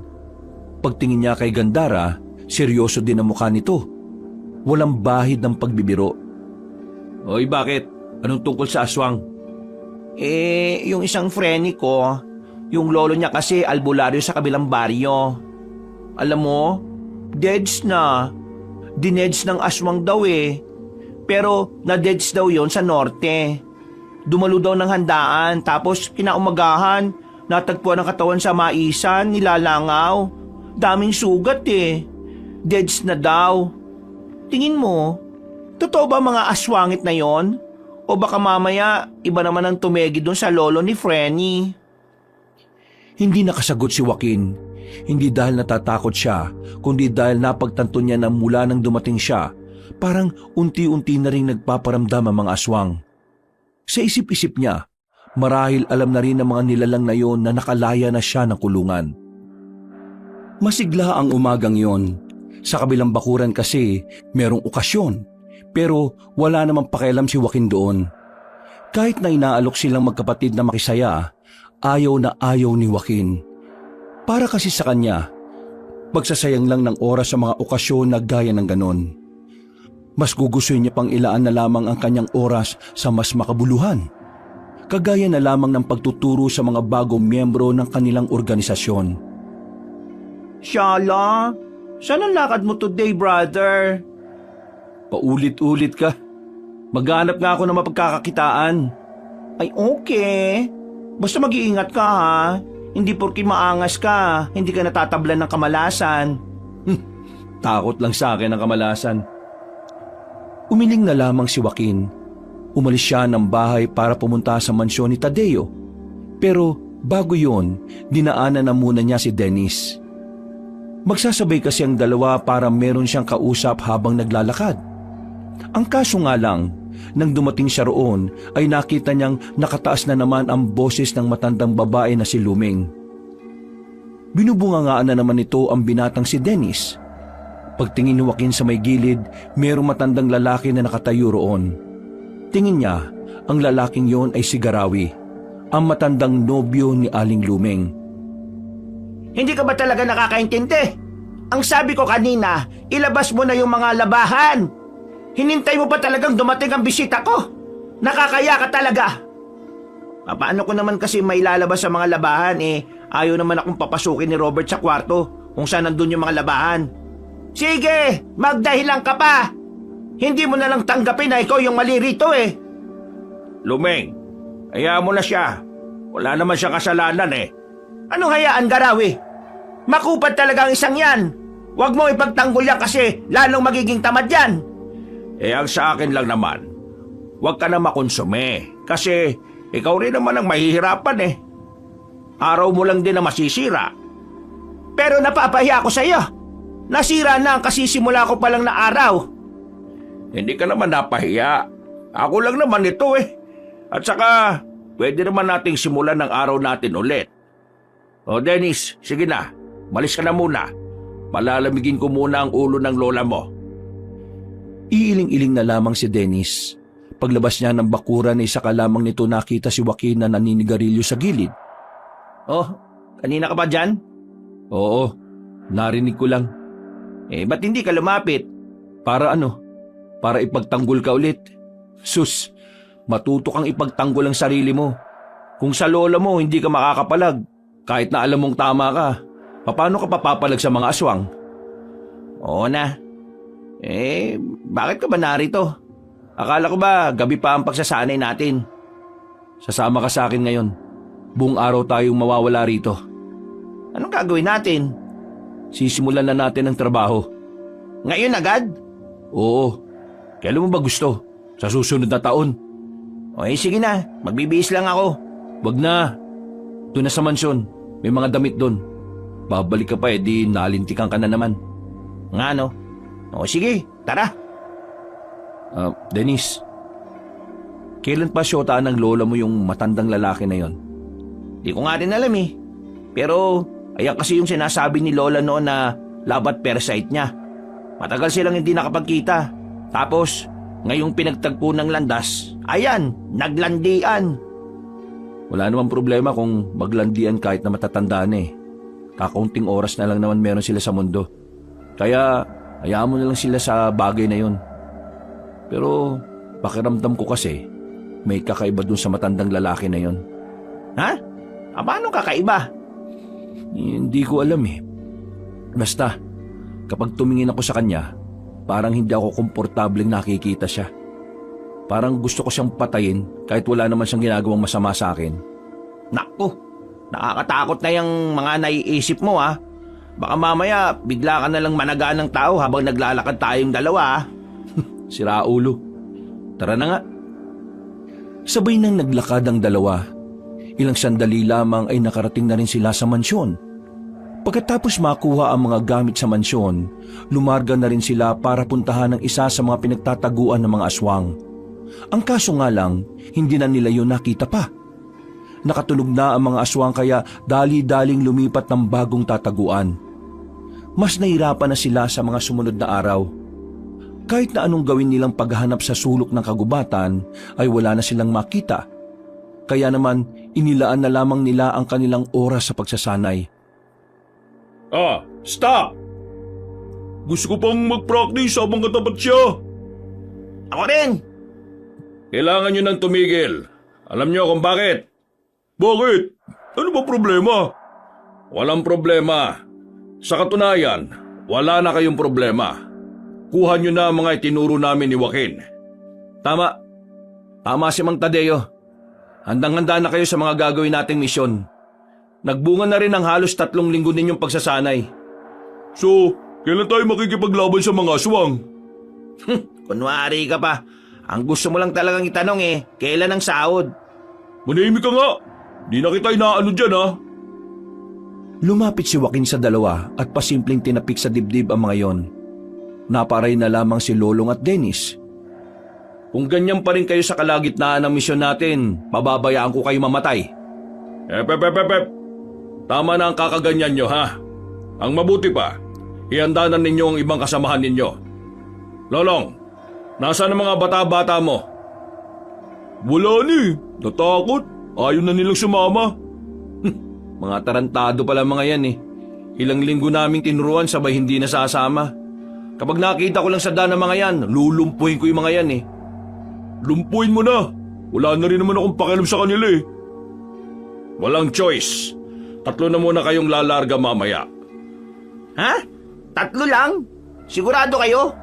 O bakit? Natatakot ka ba? Ako? Baka ikaw? Sige na, kilos na. Aalis na rin tayo kaagad. Mang Tadeo, pasunurin mo na lang yung ibang mga bago kapag nakarating na sila rito ha. Hindi kami pwede magsayang ng oras eh. Baka makalis na naman yung mga aswang na yon. O sige. Mag-iingat kayong 3. Bumalik kayong kumpleto ha. Kahit na kulang ang kanilang bilang, hindi na nila inatrasan ang kanilang misyon. Kahit na papaano, kampante naman si Joaquin na magagawa na rin siyang tulungan ng dalawa. Malaki na kasi ang pinagbago ni Lolong at Dennis pagdating sa paghawak ng sandata. Boss, sigurado ba na sa bayan talaga nagtatago yung mga aswang? Hindi ba sabi nila, ang mga aswang hindi tumitira sa mga matataong lugar? Sabi nila yon. Maniwala ka sa sabi ko. Napapaisip lang ako kung gaano ba sila karami. Kakayanin ba talaga natin silang 3? Nakita mo na kung paano ako lumaban, Dennis, di ba? Ikaw. Alam nga namang ikaw ang lahat ng papas lang habang kami nasa gilid lang. Ayos, easy money yun. Kung kinakailangan na gawin ang bagay na yan, gagawin ko. Pero hanggat kaya niyo akong tulungan, tulungan niyo ako. Lahat ng bagay may hangganan. Kaya hindi ko masisiguro na hanggang dulo mahusay ako. Napasang-ayon na lamang din ang dalawa. Maya-maya lang din ay nakasakay na rin sila sa jeep patungo sa bayan. Ilang minuto lang ang nakalipas ay nakarating na rin sila. Kahit na 8:00 na ng gabi, marami-rami pa rin silang nakikitang tao. Joaquin, paano malalaman kung aswang na ba yung kaharap natin o hindi? Kapag naiilang sa atin, lalayo ang mga aswang kapag naramdaman nilang merong mga manunugi sa paligid. Kaya nga bago pa nila maramdaman, dapat maunahan na natin sila. Yun lang talaga ang paraan para malaman na aswang ang nasa paligid? Oo, hindi naman ako albularyo kaya hindi ko rin naman kabisado. Yung kapangyarihan mo, yung mga tattoo mo, hindi ka ba tinutulungan ng mga yan para malaman mo man lang kung may mga aswang nga sa paligid? Hindi. Kalakasan lang ang meron sila, hindi kamalayan. Nanahimik na lamang sila sa mga sumunod na sandali. Bago sila sumabak sa tunay na laban, dumaan na muna sila sa isang tindahan at saka nanigarilyo. Makalipas lang ang ilang minuto, nilakad na nila ang isang paupahan na di umano ay doon naglulungga ang ibang aswang. Diyan sa paupahan na yan, nasa loob ang mga salot. Anong gagawin natin? Kumalma muna kayo. Kailangan natin magpanggap muna ng mga simpleng tao lang. Lalapit tayo.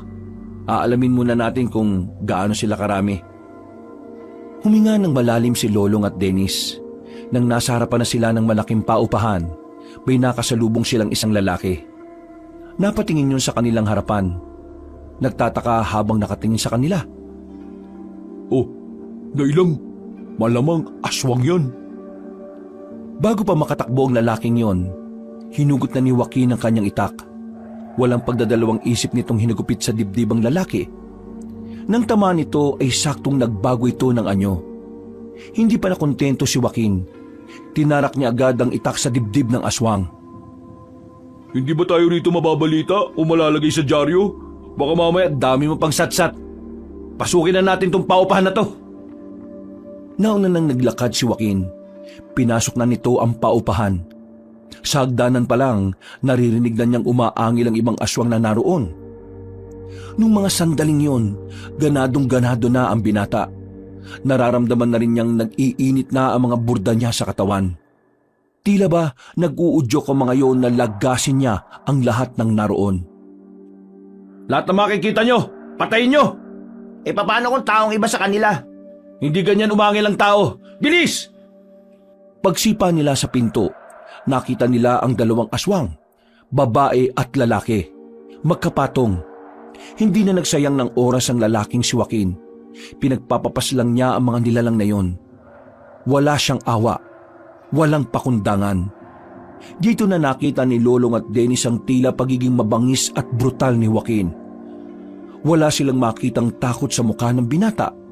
Sa halip, kaligayahan ang imaheng mailalarawan nila sa kung gaano kalapad ang ngiti ni Joaquin. Ayan na sila! Bumara sa pasilyo ang mga aswang. Pero dahil hindi umatras si Joaquin, napilitan na lamang ang dalawa na pumalag. Pinagana ni Joaquin ang kapangyarihan ng lawin. Umilaw ang imahe ng lawin sa kanyang braso.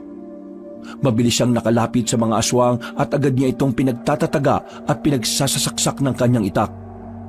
Sa isang iglap lang, 5 aswang kagad ang bumulagta. Ganito, kung sino ang mas maraming mapapatay na aswang sa inyong dalawa, may dagdag na sahod. Ngumisi at napailing na lamang si Joaquin. Lumabas na sila ng paupahan nang makitang nagsilayasan na ang mga aswang. Nagsisigawan na rin ang mga ibang tao na nakakita sa mga nilalang na yon. Agad naman nilang hinabol ang mga aswang hanggang sa makarating sila sa isang bakanting lote. Naroon ang mga aswang. Hindi lang 5, kundi nasa 10 aswang ang naroon. Tila hinihintay lamang sila ng mga yon para kalabanin sila. Lolong, Dennis, kayo na dyan ha? Ikaw, anong gagawin mo? Wala, manunood. Nakarami na ako kaya kayo naman. Ano? Sasahod lang kayo nang walang ginagawa? Akala ko kapag kaya lang naming tumulong. Kaya nyo naman na ngayon Pakita nyo sa akin para di ako madismaya. Pambira naman Manunugis na kayo ngayon. Hindi na kayo mga tambay lang. Kung sino makakaraming patay ng aswang, ako mismo magdadagdag ng sahod nyo. Bilis na! Inilabas ni Joaquin ang kanyang sigarilyo at saka umupo sa gilid para itong manunood lang ng pangkaraniwang away sa kanto. Huwag ka na magreklamo. Dito natin mapapatunayan kung sino talaga totoong matapang. Sige, yanda mo yung sarili mo. Kasi sa ating dalawa, ikaw ang uuwing nakakahon. Hoy, Mga siraulo, magkakampi kayo dyan ha, hindi kayo magkalaban. Hindi na tumugon pa ang dalawang lalaki. Agad na rin nilang hinarap ang mga aswang. Lumusob ang mga yon, pinalibutan ng dalawang lalaki. Pero dahil nga may mga natutunan na rin naman ito sa pakikipaglaban, kahit na papaano nagagawa ni Dennis at Lolong na makapalag. Tinatamaan nila ang kanilang kalaban, habang sila wala man lang galos kahit na isa. oh, nakakadalawa na ako ha. Ako naman, nakakatatlo na. 3 na. Kung ganun, makakarami ako. Naunang lumusob ang lalaking si Lolong. Pumagitna ito sa mga aswang at agad na nagpakita ng mga magagandang galaw. Nasaksak nito ang isang aswang. Malapad ang ngiti nitong humarap kay Dennis. Pangatlo na rin ako. Uy, sa likuran mo! Nakatakbo agad si Dennis. Tinaga niya ang aswang at saka sinaksak din ng itak sa tiyan. Ang 4 na ako! Oh, nalalagya ka ano? Kunwari, liligtas mo ako pero inago mo lang sa akin yun. Uy, pasalamat ka na lang kasi napatay ko. Kung hindi, ikaw saan napatay ngayon? Wow, di salamat. Tinan mo itong mga tangang to, oh. Sa kanilang pagtatalo, hindi na namalayan ni Dennis at Lolong na meron ng isang aswang sa gilid nila. Kinalmot sila ng nilalang na yon at tinamaan nito si Dennis sa balikat, habang si Lolong naman ay nakailag. Oh, ayos ka lang? Anong tingin mo? Buti nga sa'yo. Tumayo na si Joaquin noong mga sandaling yon. Nararamdaman niya na wala ng patutunguhan ang ginagawa ng dalawa. Kaya naman hindi na rin siya nagsayang ng pagkakataon. Pinagana naman niya ang imahe ng ahas sa kanyang kabilang braso. Humaba ang kanyang kuko. Isa-isa niyang pinagkakakalmot ang mga aswang na yon. Dahil sa kamandag na meron ng kanyang kuko, agad na namatay ang mga natitirang aswang. Nakulay itim ang balat ng mga yon nang dahil sa laso na meron ng ahas. Ang daya mo naman. Akala ko ba magpaparamihan kami ng mapapatay? Inubos mo eh. Para kayong mga tanga eh. Magkakampi kayo pero nagtatalo kayo sa gitna ng laban. Kung hindi ako nakialam, kalaunan matatalo kayo ng mga mabababang uri ng aswang na yan. Pasensya na. Walang magagawang pasensya na yan. Sa susunod, ayoko ng ganon ha. Ikaw naman kasi, imbis na wala kaming pagtatalunan, sinabi mo pa na magparamihan kami ng mapapatay. Nagkaroon tuloy kami ng dahilan para makipagkumpetensya sa isa't isa. Oo nga naman. O sige, sa susunod, hindi na. Kaya gusto kong umayos na kayo ha. Mas malalakas na aswang na ang pwede natin makalaban sa mga susunod na araw. Ito mga aswang na to, tauhan lang sila ng mga pinapadali ng mga kliyente natin. Inisa-isa ni Joaquin kung meron pang buhay sa mga yon. Nang masigurong lahat ay hindi na humihinga, nilisan nila ang lugar na parang walang nangyari. Kinaumaga na nila nalaman na ang paupahan pala na yon ay para talaga sa mga aswang. Mga aswang lamang ang naninirahan doon at ang mismong may-ari ng paupahan ay aswang din. Sa natuklasan nilang yon, nababahala si Joaquin. Isang patunay lamang kasi yon na ang mga aswang ay nagiging kampante na rin sa lipunan ng mga tao. Ibig sabihin, unti-unti na silang gumagawa ng hakbang para masakop ang mga tao. Umuwi na lamang sila sa mansyon. Wala si Mang Tadeo nang dumating sila roon. Kaya naman, kanya-kanyang asikaso na lamang sila sa mga sarili nila. Makalipas ang ilang minuto, magkakasama silang tumambay sa balkonahin ng mansyon. Nagkakape. Tamang relax matapos makipagpatayan sa mababangis na nilalang. Di mo naman sinabi sa akin, boss, na may kapangyarihan ka pala. Sa pelikula ko lang napapanood yung mga ganyan eh. Angas mo, boss, ha? Huwag mo nga akong tinatawag na boss. Hindi ako amo rito, no? Pero ikaw ang pinakamalakas eh. Angas mo kaya. Paano ka ba nagkaroon ng ganyan? Nakwento ko na to kay Dennis. Sa kanya mo na lang tanungin. Uy, Dennis, sabihin mo naman sa akin, oh. Tsaka na, natamad ako magkwento. Hulaan mo na lang. Kung talaga kahit kailan, wala kang pakisama. Ikaw yung walang pakisama, no? Baka nakakalimutan mo. Tagal mo akong binubuli, ha? Ano ka ba? Tagal na nun, oh. Humingi na nga ako ng tawad sa'yo, eh. Di ka ba maka-move on? Wala akong sinasabi na pinatawad na kita, ano? Hoy, kayong dalawa magkakampi na kayo mula ngayon. Magkasama na kayo sa trabaho. At tandaan nyo, hindi lang natin to ginagawa para sa pera. Ginagawa na rin natin to para sa mga taong mahal natin at sa mga taong pilit nating hinihiwalay sa kapahamakan. Ang mga aswang na kinakalaban natin, sila ang magiging dahilan kung bakit magkakaroon ng kamatayan sa baryong to. Kaya kayong dalawa, sanayin nyo ng tingnan ng mga sarili nyo na bilang magkakampi. Kalimutan nyo na muna yung nakaraan. Saka na kayo magsuntukan kapag tapos na natin ang problemang ito. Joaquin, tatanong ko lang, may ideya na ba kayo kung sino yung tinuturing na pinuno ng mga aswang? Sa dami na ng napatay at nanakawan nilang mga negosyante, malamang sa malamang mahihirapan kaming malaman kung sino siya. Iba ang galawan ng aswang kapag may pera. Sinasabi mo bang nakakaroon din sila ng koneksyon sa mga matataas na tao? Hindi malabo. Kaya nga hindi ito magiging madali. Lalo na ngayon, 3 pa lang tayong lumalaban. Wala pang ibang inaasahan natin na makakasama natin. Alam nyo, sa totoo lang, duwag talaga akong tao eh. Kaya ako naging bully. Kasi yun yung paraan ko para itago kung gaano ko kaduwag. Kaya nga ngayon, kahit na iniwan ako ng mga barkada ko sa labang ito, hindi ako matras eh. Kasi gusto kong malagpasan yung kaduwagan ko. Unang tingin ko pa lang sa'yo, alam ko na ikaw yung tipo ng taong hindi makakapalag sa mas malakas. Pero hindi kita tiningnan bilang mahina. Tama yung ginagawa mo. Tama lang na ginugusto mong lagpasan ng mga bagay na alam mong nagiging hadlang sa pag-unlad mo. Hindi ka hinaan ng kaduwagan. Ang kaduwagan ay isang parte ng buhay ng tao na maaaring maging daan para malaman mo kung gaano ka katapang. Walang matapang na matapang ka agad. Minsan, sa buhay nating lahat, naranasan nating matakot. Naranasan nating panghinaan ng loob. Pero alam nyo kung anong mahalaga dito? Yun na yung handa kang lagpasan ng mga bagay na kinatatakutan mo. Yung mga sundalo, lahat yan may kaduwagan yan bago sila humawak ng baril. Yung mga piloto, nakaramdam din yan ng pagkalula bago umere. At kahit tayo ng mga bata pa tayo, natakot muna tayo bago tayo matuli. Kasi, tao lang din tayo eh. Hindi tayo ginawang matibay kaagad. Dahil ang katibayan ay nabubuo base sa mga bagay na nararanasan at pinaniniwalaan natin. At kung maniniwala kayo palagi na kakayanin nyo mga hamon sa inyo, edi hindi kayo magiging mahina. Napatango na lamang ang 2 binata sa mga sinabi ni Joaquin. Kahit na papaano, gumaan na rin ang pakiramdam ni Lolong. Tumaas ang kanyang moral dahil sa mga magagandang salita ng kanilang narinig. Kinabukasan ng umaga na sila bumalik ng baryo.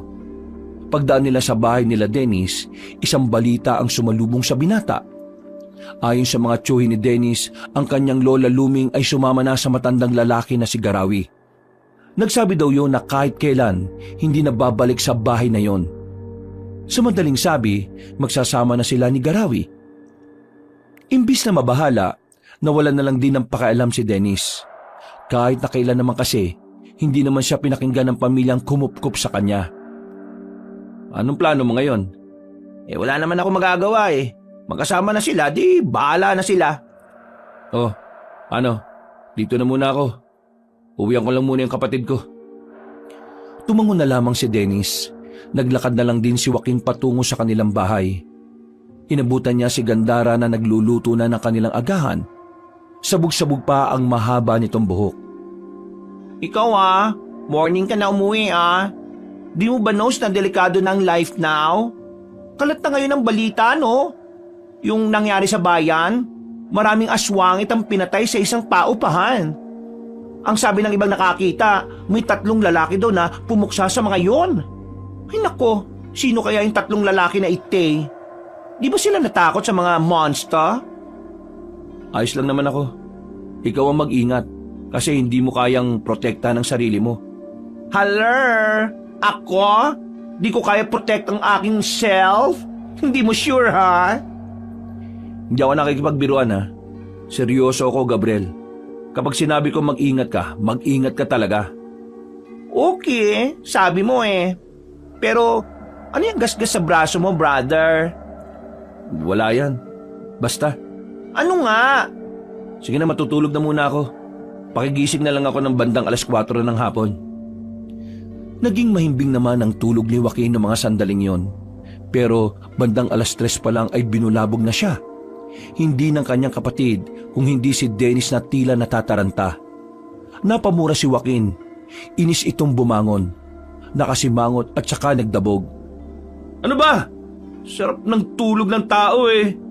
Joaquin, gumagawa na ng akbang ang mga aswang. Yung incheck na negosyante sa dulo ng baryo natin. Pinagnakawan at pinatay ng mga aswang. Kanina lang. Ha? Ano? Naalarma ang lalaki. Agad siyang napatayo. Ang balitang yun ang tila nagpagising ng kanyang natutulog na diwa. Pumunta sila sa pinangyarihan. Pero pagdating nila, hinahakot na ang bangkay ng pamilyang mayaman. Lahat ng taong naroon ay kinikilabutan. At lahat sila, walang ibang sinasabi kundi aswang ang pumaslang sa mga yon. May mga nakakita. Ang sabi nila, isang sasakyan daw yung tumigil sa harapan ng bahay ng mga incheck na yan. Tapos, bigla raw lumabas yung mga aswang. Walang nagawa yung mga gwardya eh. Pinatay agad sila. Mabibilis daw yung mga aswang. Parang hindi tinatamaan. Yung parang nangunguna daw sa mga yun, 2 matanda. Isang matandang lalaki, isang matandang babae. Hindi nila makilala yung mukha kasi nakaan yung aswang daw eh. Tara, pumunta tayo sa mansyon ngayon din. Kailangan na natin bumuo ng matinding plano. Pupunta na natin ang kuta nila kahit na tayo-tayo lang. Alam niyo na kung saan naglulungga yung mga aswang? Oo, tayo na lang ang hinihintay nila. Eh di ba, delikado na kakaunti lang tayo. Hindi naman sa natatakot ako ha. Iniisip ko lang yung tsansa na manalo tayo kung mas marami sila kaysa sa atin. Wala na tayong ibang magagawa. Kailangan nating sumugal. Mas makakagawa pa ng masama ang mga aswang na yon kung hihintayin pa nating dumami tayo. Ngayon, gusto kong malaman, sasama ka pa ba? Oo naman oh, sasama ako. Eh yun naman pala eh. Eh di pumunta na tayo sa mansyon. Wala silang sinayang na sandali. Kinausap na agad nila ang matandang si Tadeo. Sa kasamaang palad, kakaunting bilang pa rin ang grupo nila. Iilan pa lang din kasi ang mga dati nilang kasama ang nagdesisyon na bumalik. Habang ang iba naman ay hindi na talaga nagpakita. Ganun pa man, bumuo pa rin sila ng plano. Kailangan na nilang kumilos. At ang mismong araw na yon ang kanilang magiging simula. Sigurado na ba yung plano? Mamayang gabi na talaga tayo atake sa kuta ng mga aswang? Oo, wala na tayong dapat palagpasin pa. Samahan na lang natin ng dasal mamaya na sana huwag kang mamatay. Ano naman to? Para mo na rin sinabi na sana mamatay ako. Lolong, mamaya, isang tabi na muna natin kung ano man yung problema natin sa isa't isa ha.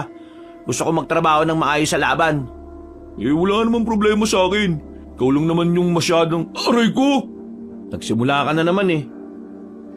Maayos na kayo. Maglalakbay na tayo.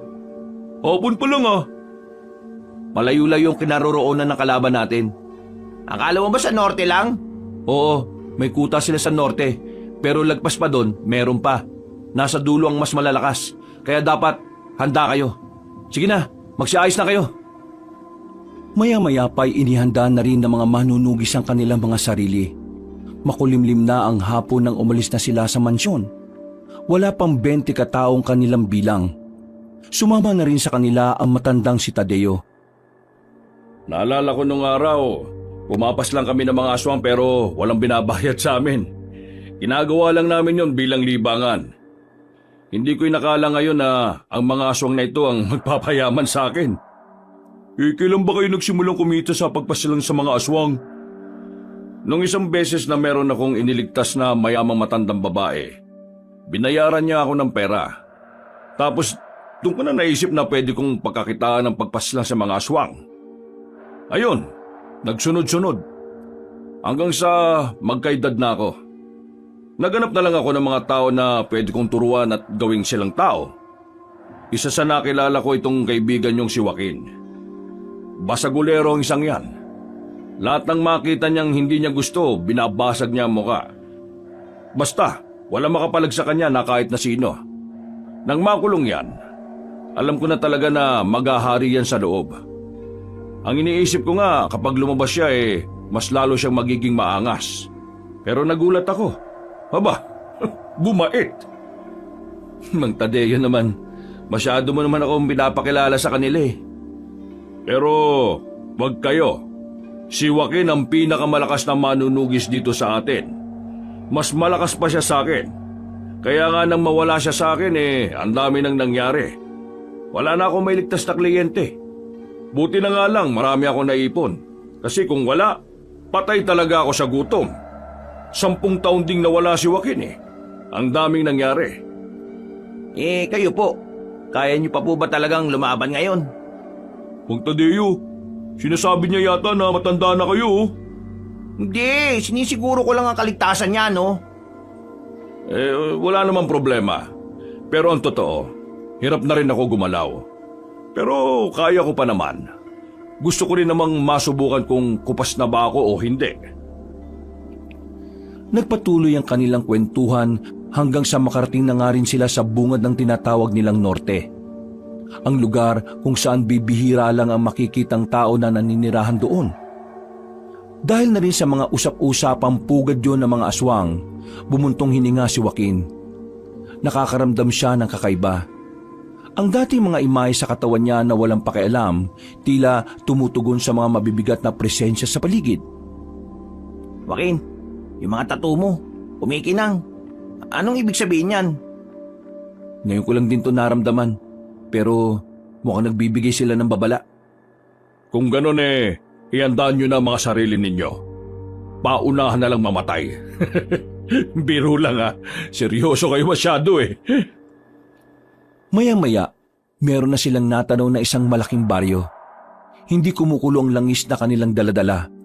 Kaya nagtaka sila at tumigil na muna sa di kalayuan. Nakakapagtaka. Parang walang nangyayari sa langis Sigurado ka bang epektibo yan? O baka napeke ka na naman ng mga albularyo? Hindi. Totoo ito. Hindi to peke. Galing to sa malupit na albularyo ng Visayas. Kilala ko siya. Kaya hindi niya ako pwedeng lokohin. Hindi kaya mga uri ng aswang na talagang hindi tinatablan ng mga ganyan yan? Posible ang sinasabi mo, Dennis. Kung ganon, hindi pala tayo makakasiguro kung aswang ba o hindi ang mga nasa baryong yan. Anong gagawin natin ngayon?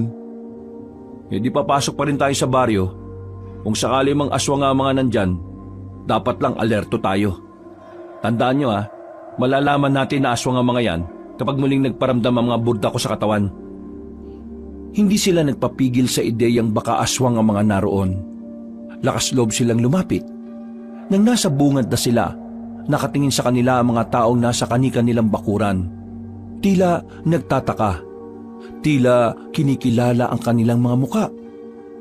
Tingnan niyo sila Ang sasama ng tingin sa atin. Parang may mga gagawing masama Eto, handa na. Nagpaparamdam na ang mga burda ko.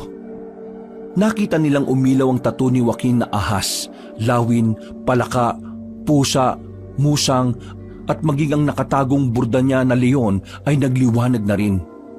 Masyadong mabilis ang nangyari. Bigla na lamang silang inatake ng mga naroon.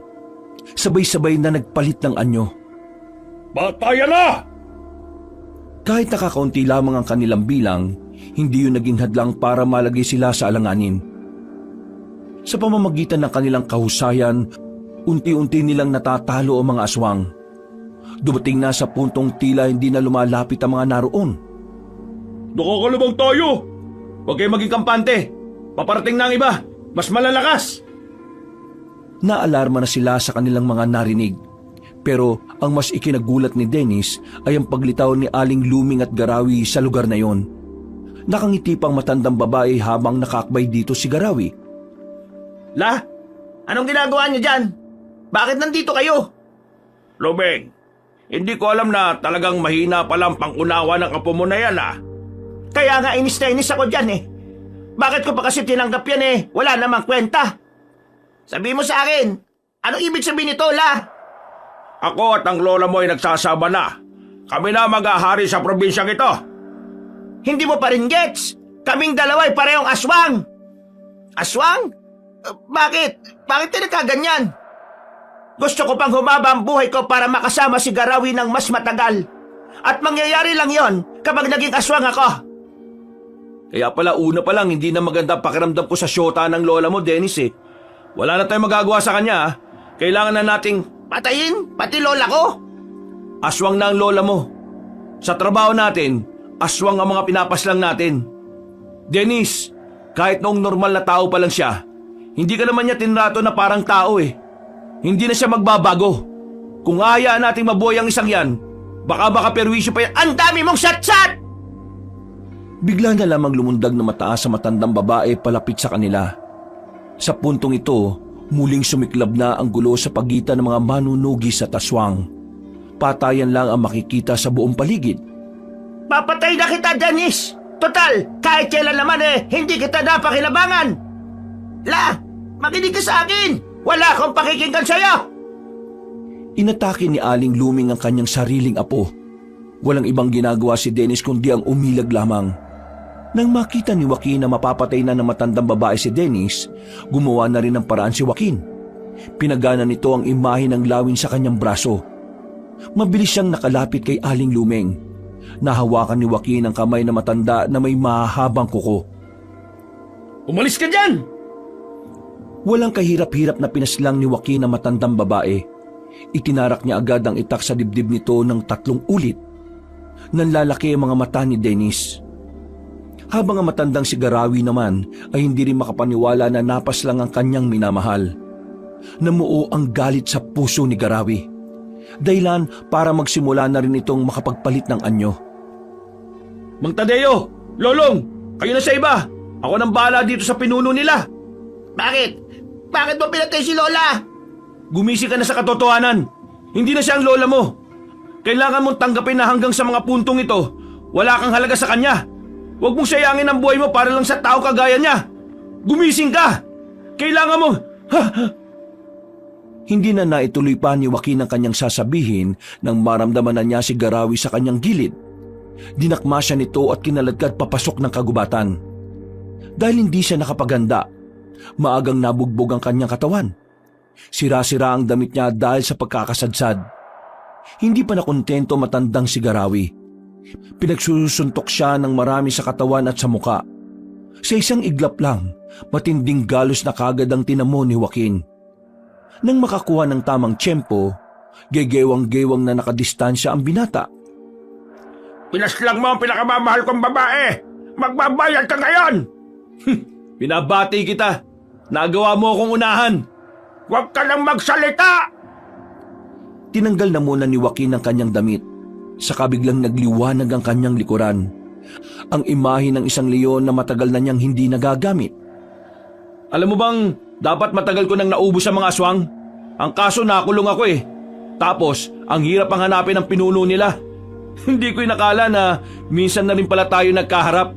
Ngayon, sisiguraduhin ko na sa ating dalawa, ikaw ang mabubulok sa ilalim ng lupa. Gigil na lumapit sa kanya ang matandang aswang.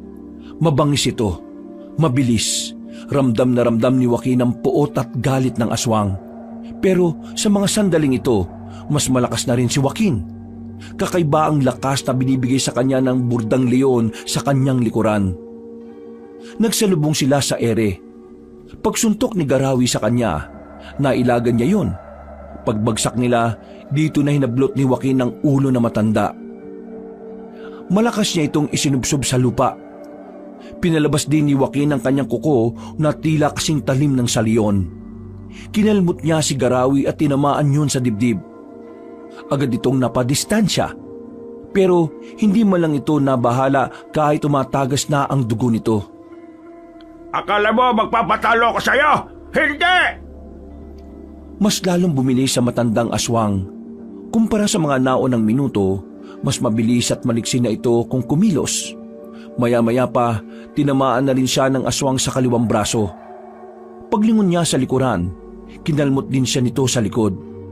Naramdaman niya ang sakit. Hindi niya may kakailayon dahil napansin din yun ng kanyang kalaban. Kulang pa yan! Kulang pa yan para sa ginawa mong pagpigil sa pagmamahalan naming dalawa! Wala kang karapatang magmahal kung puro kasamaan lang ang ginagawa mo. Marami ka ng pinatay na negosyante. Ikaw ang magbabayad ngayong gabi. Itagga mo yan sa bato! Umilaw ang mata ni Joaquin. Lumabas din ang mga buhok sa kanyang katawan. Humaba ang mga kuko niya at nagkaroon din siya ng buntot.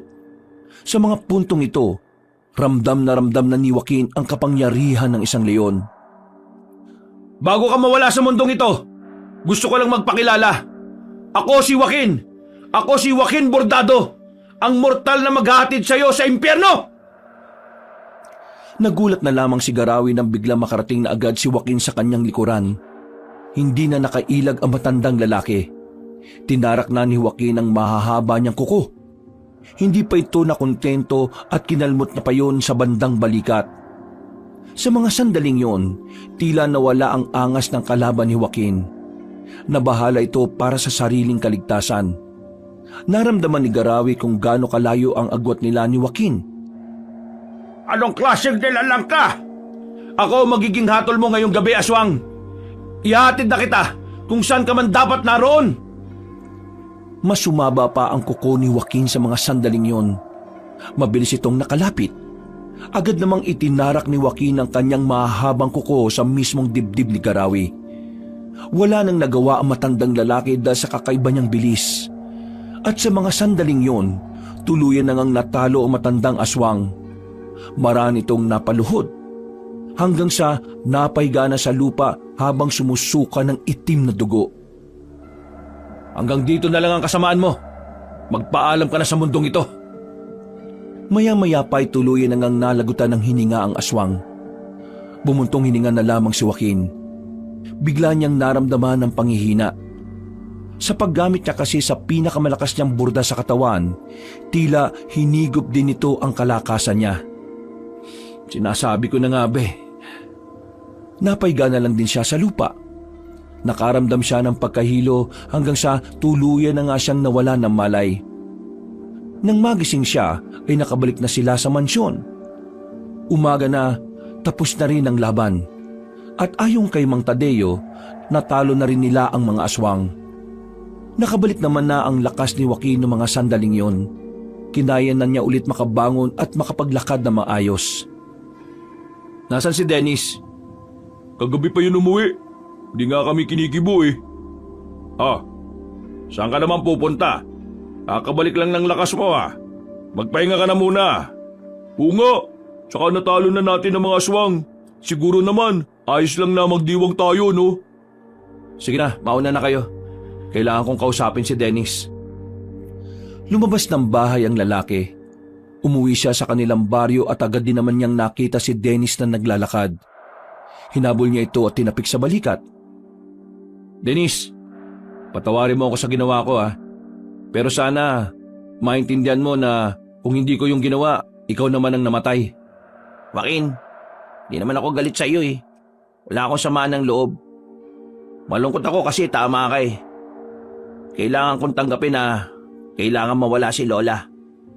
Alam mo, Lola ko pa rin siya eh.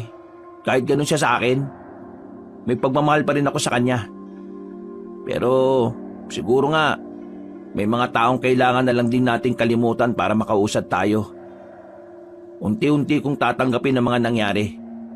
Huwag kang mag-alala, kakayanin ko rin naman to eh. O yun naman pala eh. Tara, sumama ka na sa akin.